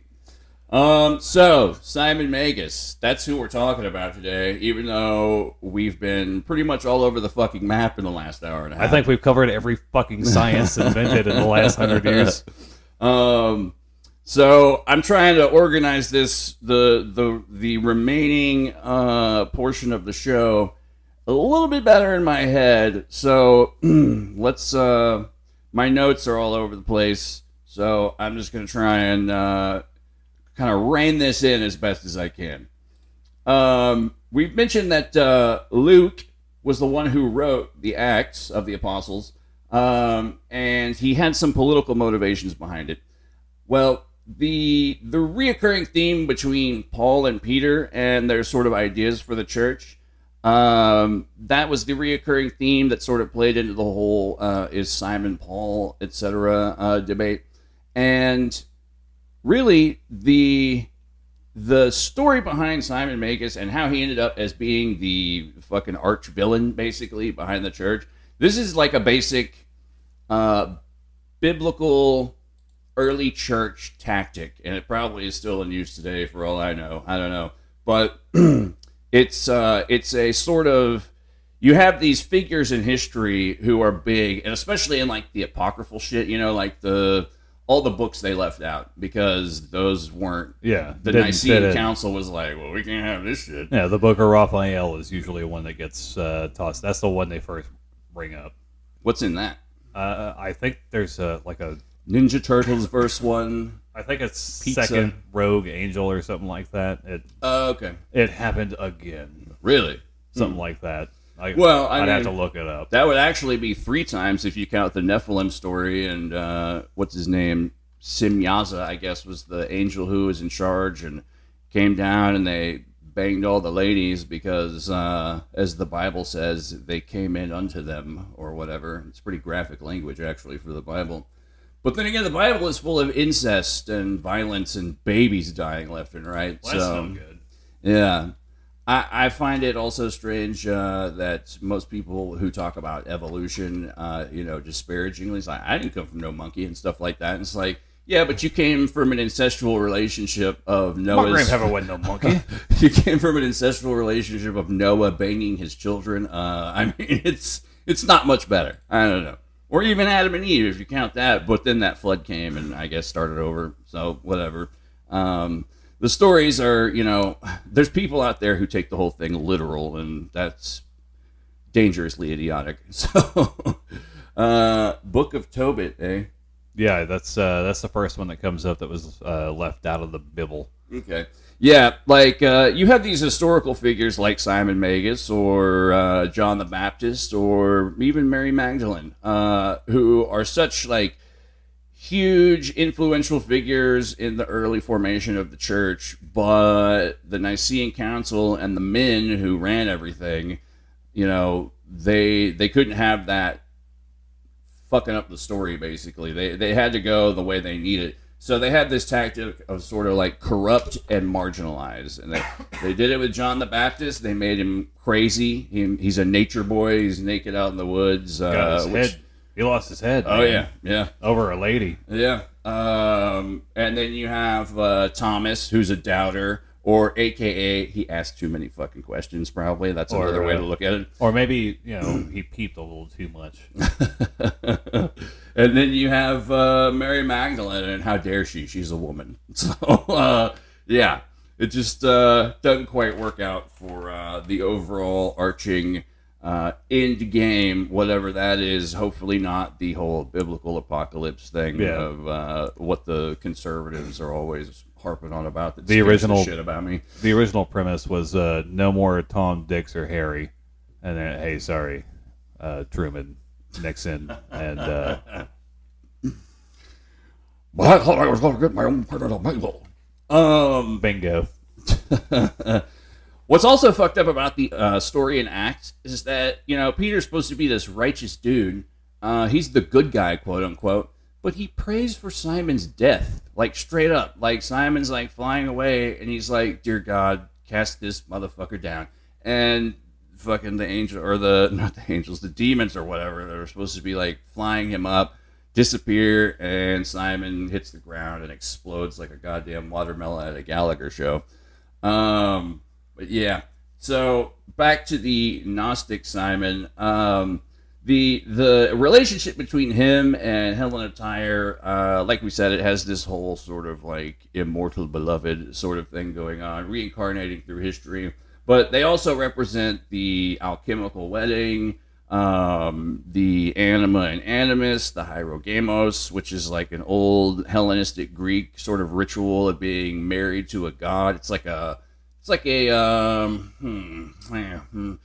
It's kind of like how they treat those Kumari girls in India today. They're married to a deity, and then, it doesn't get much better from there. But back in the day, it could be a positive thing. So it was a ritual, women had a lot more power back in the day as far as religion and spirituality go. Well, that and then the Roman Empire, they actually were property owners, and there was there's a lot. I don't know if you ladies know this, but it's people like John Ashcroft that said that y'all need less rights. Yeah. Okay. I'm sorry. I go back. Roe v. Wade fucking overturned, and just it feels like we only go backwards. To quote a song. We need third wheels. It's not third wheels. Everything would just be a bicycle. A bicycle. Who the fuck's ever heard of a bicycle? What a bicicleta? So yeah, and I also want to mention this. Reminded me, I stumbled across. I forget the name of the psychologist. There's something. I think there's a Wikipedia article of it, but it's basically the Greco-Roman pantheon as a psychological model, which is a pretty intriguing concept. It basically takes like all the gods, the main ones. I guess it would be an Ennead once again, like a main 9 or whatever, but it breaks the human psyche into these different parts because all the gods and what they represent are sort of like parts of the brain. It's very like early Jungian sort of archetypal psychology to a degree. So I'm not sure if she's the one that. I think she came up with the concept. This psychiatrist, I don't have her name in front of me, but the concept itself is sort of self-evident from the setup, basically. And I mean, if you really think about like Jungian archetypes, etc., it's very much, yeah, it's self-explanatory. I think you got your war part of the brain, your Harvest, wisdom. yeah, your love, etc. So it makes sense in a sort of poetic, non-mathematical, non-logistical kind of way. Oh, this is.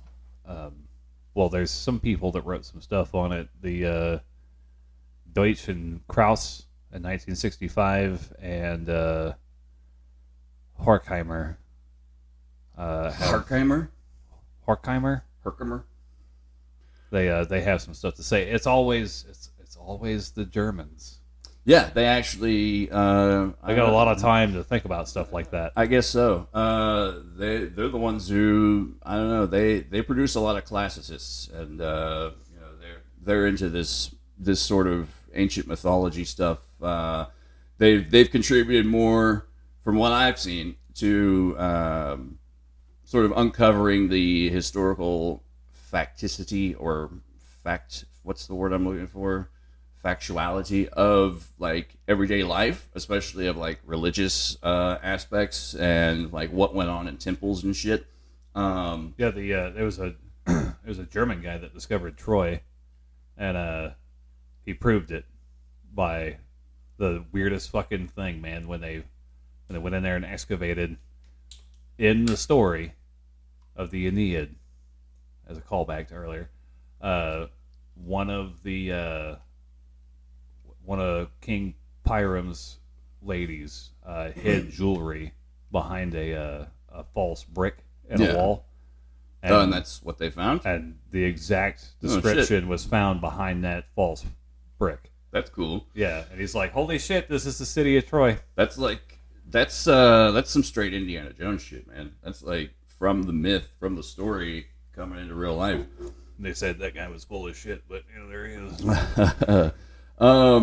So I wanted to go back to this Abraxas character a little bit more.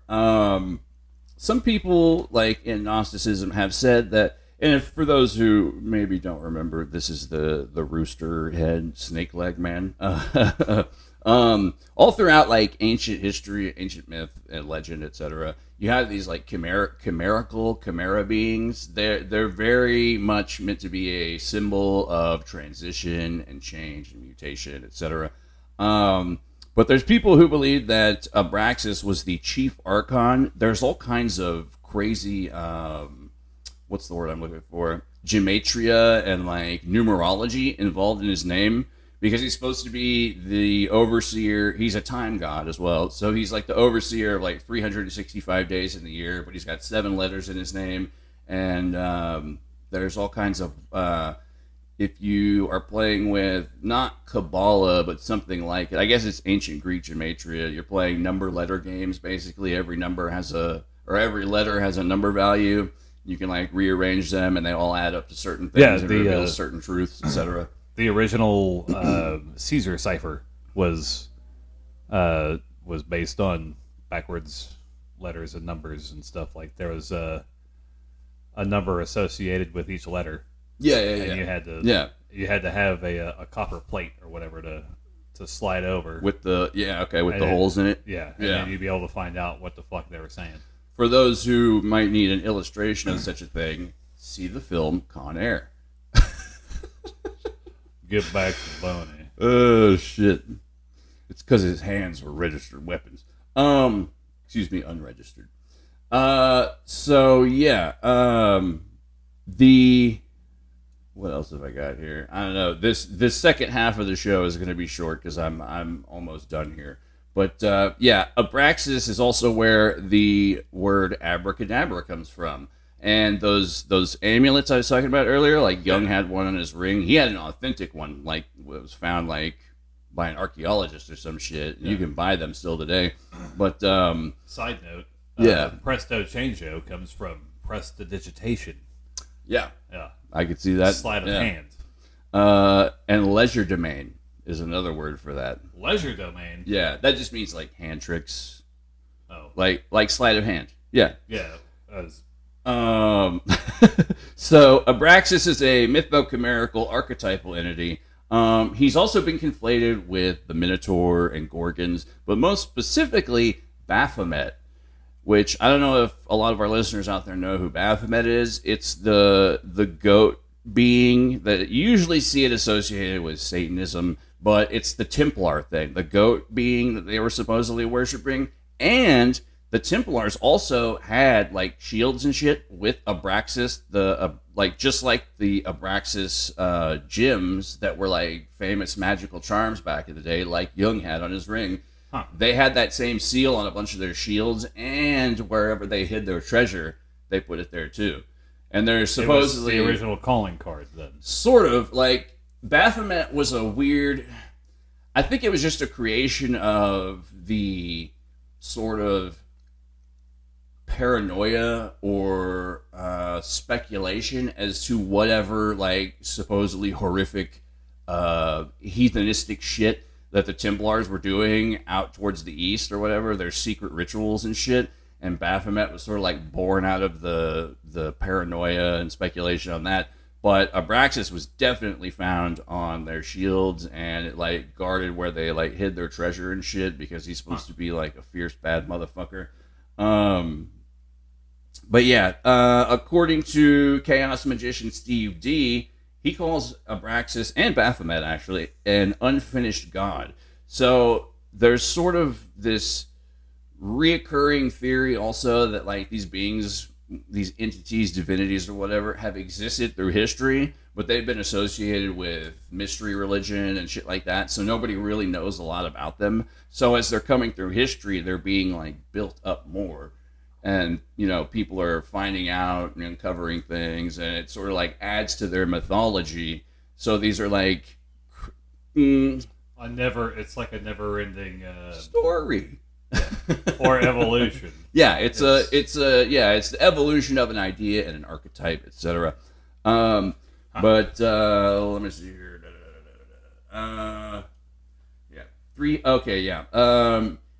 Abraxas is the overseer of 360. This is according to Basilides, by the way, who was the positive Gnostic that Jung supposedly channeled when he wrote his Black Books and Seven Sermons to the Dead, etc. Abraxas is the god that oversees 365 heavens/dimensions, and which we're at the bottom of. We're at the lowest one, and we're ruled by Yahweh, the war god. Let's see. According to Basilides, there was no fall.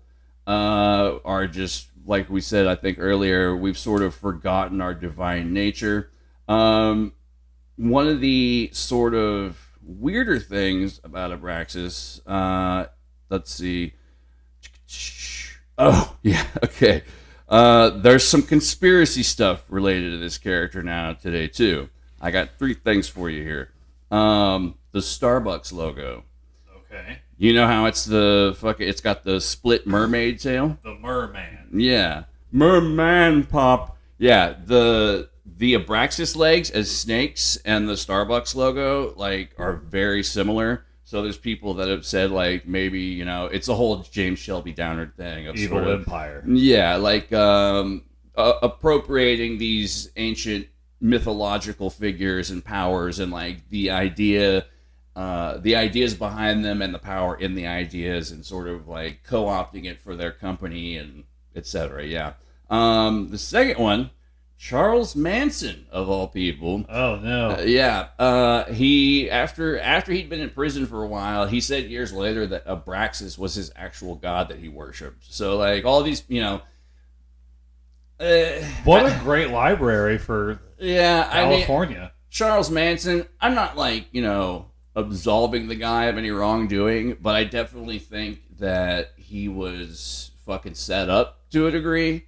Like, he did some bad shit, yes, most definitely. Well, he was a sick fucker to begin with. Oh, yeah. But, like, I think he was made that way. Like, you have the whole Operation Chaos shit, and like... what's this nuts? God damn it, the Unabomber.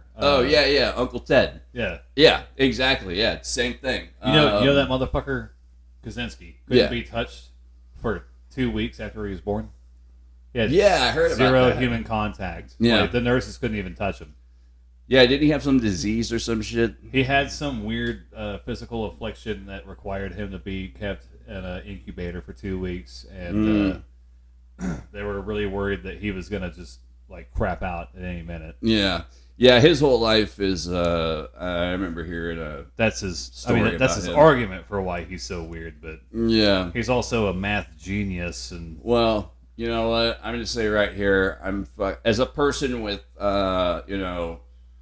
diagnosed depression, fucking various whatever pills I have to take, I will never use it as a fucking excuse to commit a crime because that's just horse shit. And anyone who fucking uses their, you know what? Never mind. I'm mad about other shit still. I mean, it's coloring my perceptions on it. Whatever. Anyways, there's a lot going on behind the scenes of the old Kooks, Cranks, and Iconoclast podcast right now. It's pretty much horse shit. But anyways, I digress. Please remove. Abraxas, third little conspiracy theory, and this is a dark one.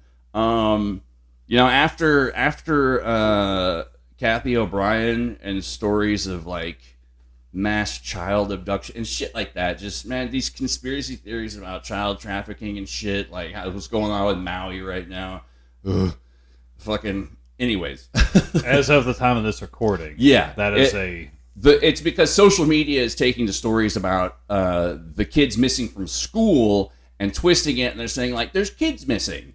And so people aren't fucking paying attention to the news. But anyways, everyone wants to assume that there's a goddamn giant child trafficking. It's just, I'm not saying it doesn't happen, but goddamn, it's not like, to hear the people talk about it, it's like, you would know at least one person who, my kid's missing, or whatever. Make it sound like it's one kid off every block. Yeah. It's like why I don't think the lottery is real, because I've never met like the big winner. Yeah. Like, I think they're actors.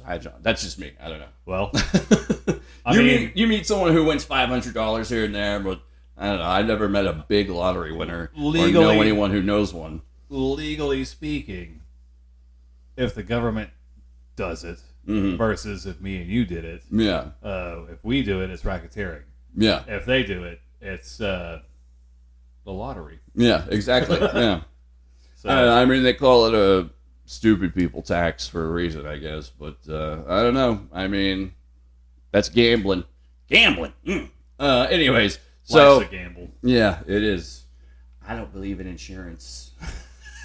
Anyways, so yeah, this is a bit of a dark one, but in one of the actual cases where there were legitimate child abductions taking place, this was in Belgium in the 90s, the Marc Dutroux case. I believe it's Marc Dutroux. I know they had a special on that on HBO, I think. Really? Yeah. Yeah, I know his last name's Dutroux for sure. They found his little fucking hideaway. Yeah, they found those two girls in there. It was echoing off the concrete. Yeah. And that's how they found it. It's fucked up. So, like, that guy, right, there's a whole, like, that's the only real, maybe legitimate, like, story that, sort of coincides with all the child trafficking sort of conspiracy theories, the alarmist bullshit that everyone has.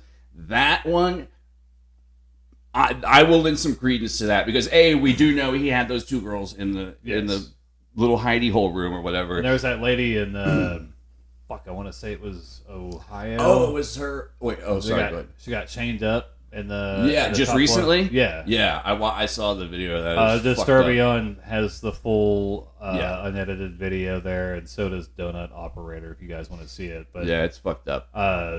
They just for transparency, they did have a previous relationship, and I believe if I remember correctly, she was forced to give birth to a child. I don't know about forced. I heard they had a kid together. Well, no, she was forced to give birth in a bathtub because he wouldn't call an ambo for her to get medical help. So she did it on her own. But this was previous to her being chained down. Yeah. You know what's fucked up about that video is that, like, man, this is what really got me about it, is that she's, like, apologizing to the police. Like, she's so, she's so beaten down by it. But they caught the fucker. That's what's important. Yeah, good. The fucker's in prison. I hope he eats a shit sandwich in jail. He'll rot. Anywho, so, yeah, I will lend some credence to a bit of a quote-unquote conspiracy behind this Dutroux case, because when he went to court, it was revealed that he had these relations with, like, rich, powerful people. And when all this was coming out, there was, like, a huge, like, massive demonstration by the Belgian people. They all wore white shirts, and they came out and they were like, our fucking kids are disappearing. They're obviously, pissed off. Yeah. And fucking they're finding out that this guy has connections to people in the government, and he was stealing kids to sell to people, supposedly. And one of these rich people that he was supposedly in league with for this whole child abduction business had connections to an occult group, supposedly, called Abraxas. And it was supposed to be some sort of dark, Gnostic, Satanist. See, and this is another, this is why it's so outlandish, it's almost unbelievable, and that's what they're banking on. Yeah. It would appear. I mean, well, see, that's the thing about when Satanism always comes into these, stories like this. I mean, like we said before, we talked about clown ops, and I really doubt that, there's an actual vast satanic conspiracy or a brotherhood of Saturn or whatever. I mean, there's people that maybe, how to put this, maybe unconsciously influenced by the myth or whatever. And then, of course, you have the sort of chaos magic angle where people keep talking about it and acting as if it's real, and it sort of comes into being in a way. It creates a social tulpa. Yeah. Good way to put it, yeah. Tulpatronics. Fucking, so yeah, there's that. That whole Dutroux case and the fucking craziness behind it is insane.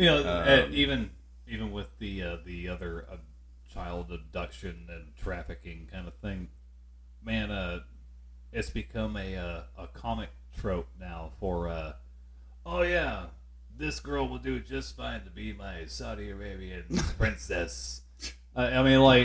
There was they make jokes about the shit, but I mean, man, if you're in international waters and we just dumped everybody and take your bag, it's fucked up because that shit. She jumped off the ship. That's all we know. That shit really happens. I mean, I don't think it's the vast goddamn conspiracy that people say it is, but it happens, and as far as we know, there's no boot tax in Saudi Arabia.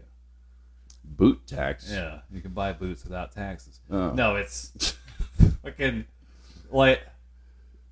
They have so much money. Yeah. So much. That's why they can buy people. I mean, yeah. Plus, it's mind-boggling. I don't know. Dude, there's certain holdovers, too, in certain Middle Eastern cultures that are very not cool today. That's an understatement. That sounds so vague, I know. But, I don't really want to get into the specifics of it. But it involves children and just... yeah, there's weird poetic movements and shit from back in the day that still sort of exist. All I'm aware of is that if you live on a border state on the south side of the country, not the north side. Yeah. Never been that far north to a Walmart, but I know I've been in a Walmart in Texas and California, and every one of them have a goddamn posting of missing children. Yeah. And when they say kids, like it's most of them are girls that are in reproductive age. Yeah. And you can't tell me that there's I mean, even going down to Laredo, right? Like if you're on 35 headed south, there's still billboards up that say, "Hey." Oh shit, dude. And dude, me. For those who don't know, we live in Texas. We're we're on the Mexico border, and human trafficking is a reality. It's a big deal. Yeah, it happens. It's me usually conflated with labor, for like labor force type stuff. But there are here's where it gets shit. Fucked up, man. So me and the missus are going down to Austin to visit friends. Hi, friends, if you're listening. There's a fucking billboard on Highway 35 that says, "Laredo, it's not as bad as you think." And God damn, that's their pitch, huh? that is the sales pitch. Jesus. It's almost as bad as North Dakota's meth. We're on it. Or the Oklahoma license plates that say Oklahoma is okay. Yeah, just okay. Yeah. I can't. I just. We're all aware it happens. There's even the human trafficking that the coyotes do. You see it on this end because we live on this end. Yeah. Down south, moving them in. The people who are loudest about like the conspiratorial angle on like child trafficking and shit like that, all they do is bitch on the internet. I've never seen anyone. I think doing a podcast is probably like the most social action I can do within my realm of capability because I have no money. I'm a poor person, and poor is a mentality, Mike. You're fucking broke right now. Yeah, that's all true. it is. I have no money. I have no legs. I have legs. I have 8 legs. But yeah, no. I mean, it's sort of the best you can do. I mean, we try to, we talk about mental health and things like that. Like, I want to try and like help people or make people feel better. Like, do something. The entire aim of this show is to inform and educate. Yeah, yeah. It's even in our bylaws. Yeah, when we founded it. But the people who talk the loudest about these like child trafficking conspiracies and things like that, they don't do anything. They just, and that's how it is with most people in conspiracies. Well, they just bitch and complain. There was the one guy that went out there with a pickaxe in the middle of New York trying to. Oh yeah, the guy who went into Ping Pong Pizza or whatever with his AK-47. There was that guy too. Well, and that guy in New Real York heroes. That guy that was like, "I'm getting you out," and but there was someone filming him there. We just don't know if that guy was with him or not. And wait, what are you talking about? There was a dude in New York that was outside of some business that allegedly, quote unquote, was harboring abductees. Yeah, that was harboring Stockholm syndrome downstairs, and he took a pickaxe to the fucking street. Patriotism is Stockholm syndrome. He took the flat end of the pickaxe and started hammering away at the street because the best way into the basement of a building is through the street. It's with an axe. With a pickaxe. Yeah, yes. okay. Instead of just going into the basement. So what, he's banging away at the concrete? Yeah, and shouting, "I'm coming to save you." When did this happen? Man, God, I don't know, like 4 or 5 years ago.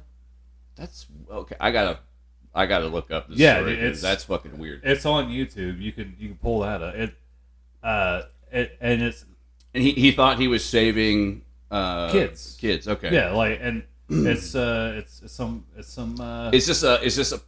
You say 4 or 5 years ago. Is this a post-Trump Hillary election this time frame? I would say it's probably around the time of 2019. Okay. Yeah. To 2021. Okay. Somewhere around there. Yeah. Yeah. I don't know why that narrative in particular took off right at that time. Adrenochrome. Yeah, exactly. Jeez, I'm fucking crow. Man, that's it. We need to get a doctor to interview. Like, hey, I have a list of organs and other things that I need to know. I heard you had some medical questions. Dr. Nick, I have some questions. Is there any way you can answer these? What the fuck is adrenochrome, and why do people keep bitching about it? Why do old people keep bitching about it, most importantly? See, like, man, okay, if you've listened to this show before, then you know that I am particular. I like, occult stuff and conspiracies and shit. I mean, I don't necessarily believe it, but I think it's interesting. I think it does have a sort of, it does have a social bearing. It does have an importance to it, but not because it's necessarily real or going on. I think it allows you insights into the psyche of the masses. That's for fucking sure. So I don't know why everyone is so obsessed with baby fucking, just whatever the fuck, dude. It's so sick to me. And after like reading that fucking Kathy O'Brien book that came out in like the early '90s or late '80s or whatever, like height of the Satanic Panic. And this shit is just like evolved to this point. Well, quote unquote evolved, and it's just so. I have one thing I'd like to get across on that Kathy O'Brien book, and look, man.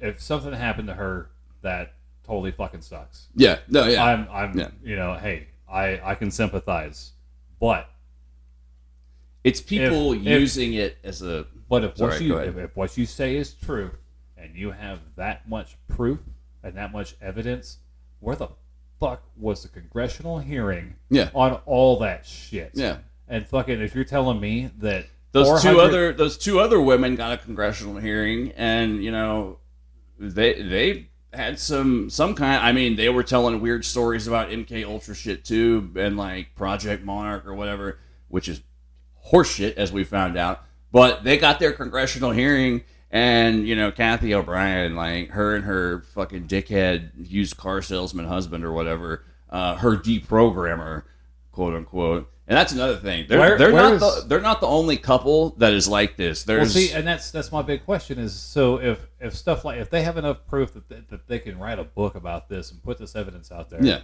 and get your day in Congress, not court, Congress. Yeah.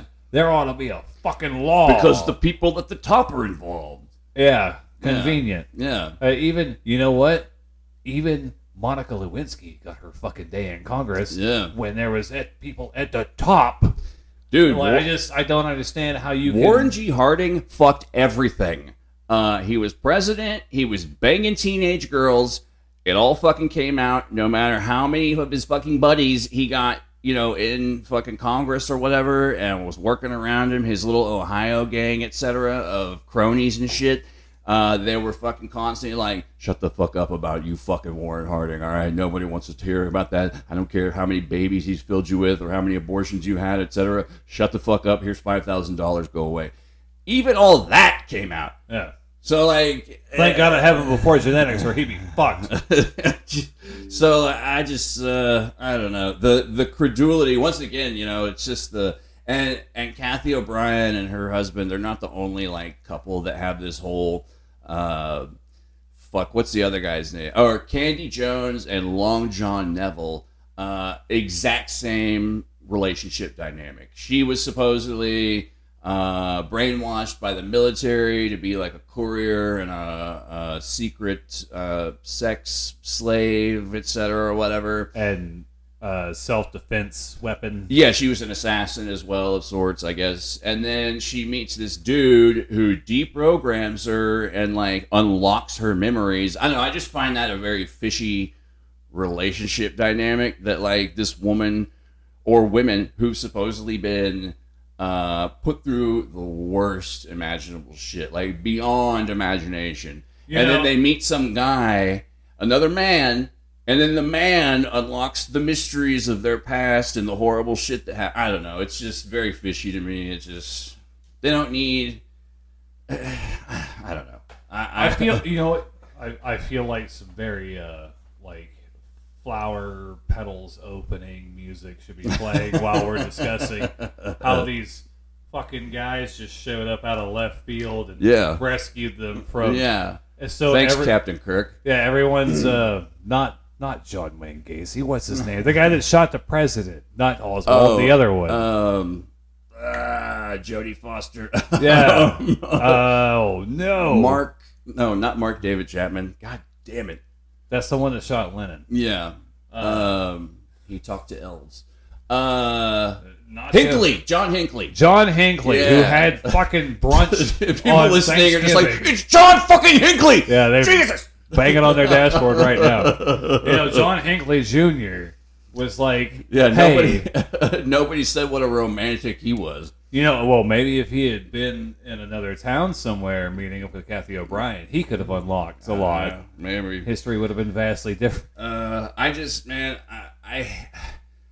I find the whole it's the progress that this sort of narrative has made of the whole like secret fucked. I mean, I know there's secret fucked up sex parties in like Hollywood and rich people have them. It happens, yes. I'm not saying it doesn't, but that there's a whole, and then it involves like every potential fucking like political figure that we and you know what? The Windsors. Yeah, I'm not into politics at all. Fucking Queen Elizabeth was doing all kinds of freaky deaky shit. She brought pineapples to every party. I mean, that's not something that I can really believe. You she know? had those 2 corgis. Who knows what the fuck's going on there? Well, that's obviously that secret code for something. We just haven't decided what it is yet. I don't know, man. I get that, yes, horrible shit happens behind the scenes, but the fact that there's this overarching narrative that like sews together all the horrible shit, I just don't get why people are so ready to believe the horrible shit all the time. There's good shit in the world, man. Yeah. Fucking, like I said, I have depression, and fucking some days it's a fucking struggle to get out of bed. Fucking just like why? You know, why? What's the fucking point? Actually, sometimes giving a fuck, or rather not giving a fuck, it's a serious problem sometimes. It's even picking and choosing the correct things to fuck about with. Yeah, is exactly. A hard time. So you know, like it's what happens when your family is German Irish and have nothing but sad in the scenes. So you know, like even having to like struggle to find the good, like it's in there. You know, like we have no. Really, the way I look at it, and I know this sounds kind of maybe defeatist, but like you have no choice but to believe in the good. I mean, like otherwise, what the fuck are you doing here? Well, I'll tell you this. Go fuck yourself. That's why. like it's you Shut the fuck up! I'm trying to masturbate. like you know you gotta have the reason to keep going. Some people it's their kids, some people it's their significant other. Some people it's their cat. I don't know, just fucking whatever it is. You do it. You got to find your thing, and in the immortal words of our old man, you do it for the people around you. Man, when you're in a war, you're not fighting for the political cause. You're fighting for your brothers and sisters around you. The guy next to you, the goddamn right. When I know we're way off topic again. It's guys, this is called the F Around Show. Yeah. It's Simon Magus is just what we just lured you in. We're trying to channel our anger. Yeah, we just some things.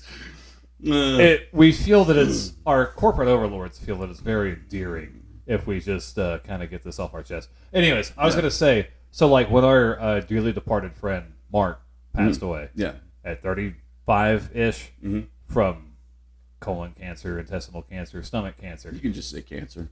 Yeah. Well, you know, it's just not the greatest kind.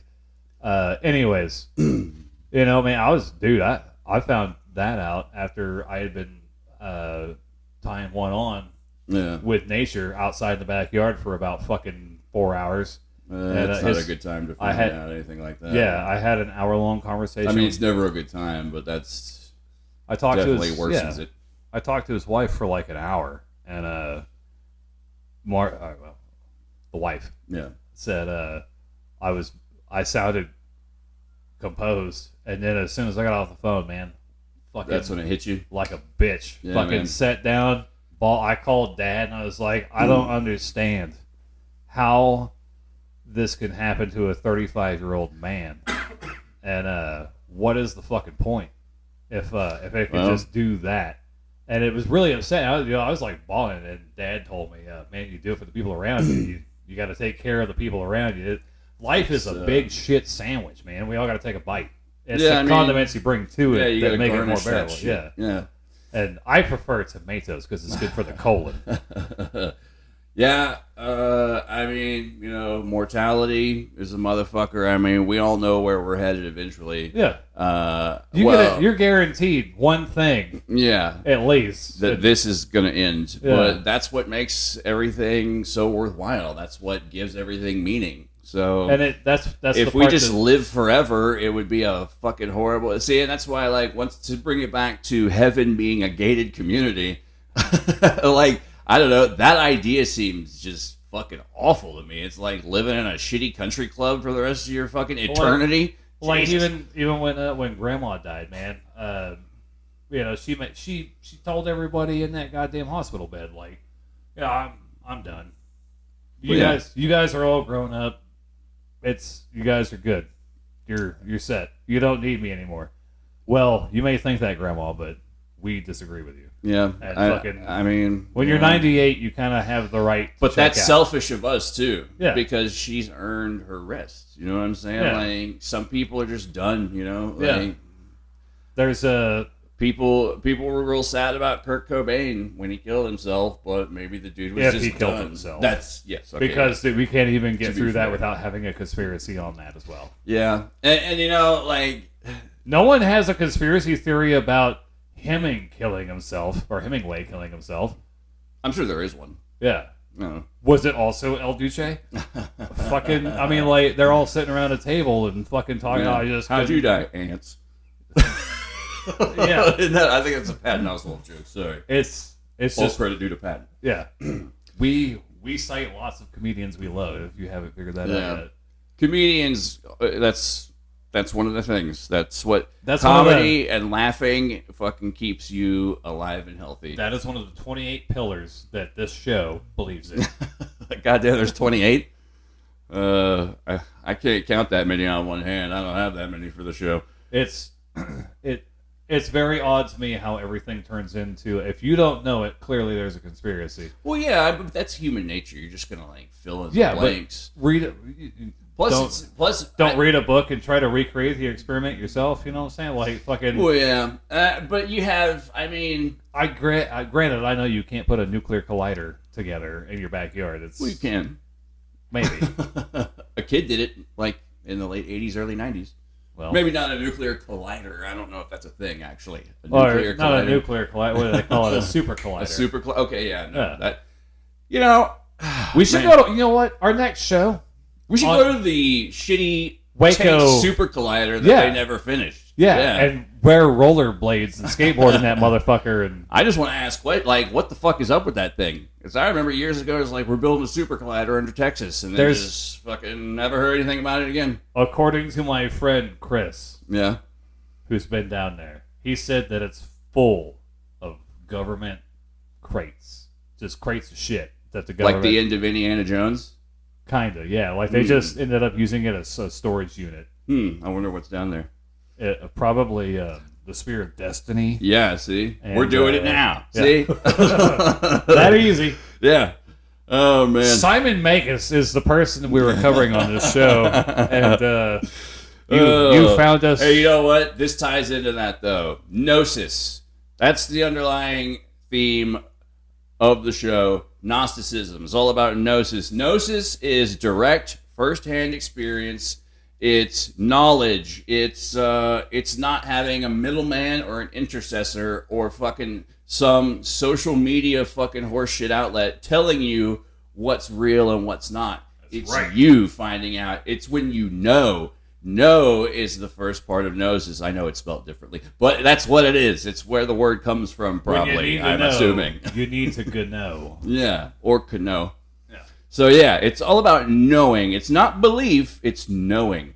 So that's the underlying, that's the essence of Gnosticism. It's a direct, first-hand experience of the higher realms, the ineffable. Man, we've done a lot of ranting and raving. I guess I think we're going to end out the show right here because otherwise we're going to end up talking about some stuff we don't need to talk about online right now. We'll so angry. We'll end with a few. I've got a few quotes actually here about why Gnosticism sort of matters today. I think it's going to become more important, actually. I think it's like sort of going through a revival right now. It's building up a bigger interest. It's sort of, religious establishments and religious fundamentalism, etc., are sort of disillusioning people. More people, we're in a psychedelic renaissance as well. So people are seeking out more than they used to, and they're getting more than they used to, sort of firsthand direct experience of higher mysteries and stranger things going on in the world. Just for frame of reference, in 1853 was the first year that the UK decided to make compulsory schools a thing. You had to go to school for 12 years. Goddamn. You had to graduate, and like the fucking the average. I know it's weird for those of you listening, but the average human in the U.S. and the U.K. and Europe is smarter than the average 18-year-old was 100 years ago. I know it's hard to believe, but it's true. Not by much. Yeah. Not by much, but they at least know. We know more. We have retained more facts. I'll say that. We've been taught more things. We've learned more things, but it's not so much what you've learned; it's that you retain the ability to learn. Yeah, that's what's important. Critical thinking, yes, folks. I want to close out with some quotes from one of my personal favorite modern day Gnostics, Philip K. Dick. I saw this on the Aeon Byte Gnostic radio show with Miguel Connor. Highly recommend it. But these two quotes from Philip K. Dick, who, like we said, if you don't know about Philip K. Dick's strange interdimensional experience, just read up on it. Check out the Exegesis, read Valis. Just read Philip K. Dick. It's good shit. Dreams of Electric Sheep. Yeah. Here we go. The first one is, I think anyone versed in Gnosticism who read my notes would say, you're a Gnostic, and I am not happy about this. But it is so. Based on 374, Simon Magus lives. And for those who don't know, 374 was the date that he had his strange interdimensional experience, and realized that the Empire never died. But this one's a little more poignant. I think it sort of is a good note to end on. A little something hopeful. It may sound a little dark, but it's got a hopeful twinge to it. The great secret known to Apollonius of Tyana, Paul of Tarsus, Simon Magus, Asclepios, Paracelsus, Bem, and Bruno is that we are moving backward in time. The universe is in fact contracting into a unitary entity which is completing itself. Decay and disorder are seen by us in reverse as increasing. These healers learn to move forward in time, which is retrograde to us. So there you have it. It's all about perspective. And I do feel that, like I said, sometimes you have no choice but to sort of have faith that the good things will happen. Faith has sort of always been a bit of a dirty word in my life, but as I get older, you just kind of you have to just sort of throw all caution to the wind and just dance with the cosmos and just let shit happen. Just go with the flow. So I hope you guys enjoyed the show. Did you have anything else to add? Just a small bit. I think you're right with faith. The one thing that about faith that I've always thought was kind of weird is it is consciously releasing yourself from responsibility, and that's true. Letting you gotta lie back and think of England. I guess you gotta let something happen. It's don't. Like we said, don't take anyone else's word for what is what. Find out for yourself. As they say, man, you might like sushi. I hate to keep jacking from AM Bite Gnostic Radio, but their motto is, I'm paraphrasing here, live your own myth, write your own gospel. And I've never heard better words to live by, especially live your own myth.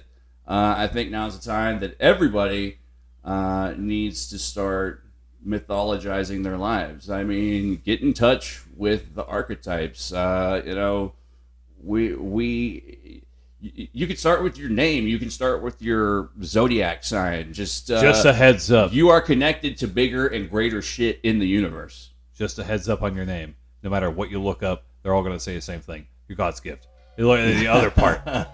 Everything. Or like unto God. Yeah. So like don't forget, because even my name means that. Mike's name means that. There's more stuff to it.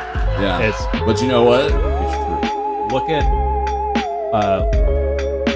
Ask why things are the way they are and how they got there. Always what led up to always that. Ask questions. Not necessarily why. Don't be a dick. Just how, why, who, what, where, when, why, and investigate these things is important, man. It's what helps make you understand the world around you. Replace fear of the unknown with curiosity. Yes. But yeah, on that note, that's the hallmark of our species. It is. That's why we occupy 6 out of 7 continents. And that's why hopefully we'll be in the cosmos from here to eternity. And don't forget, Carl Sagan said, "Too big red or I'll fucking hit you." No, he never said that. All right. We're obviously vamping now. So. I'm Mike. I'm Matt. This has been the Kook Springs Iconoclast podcast, and we will see you next week. Maybe.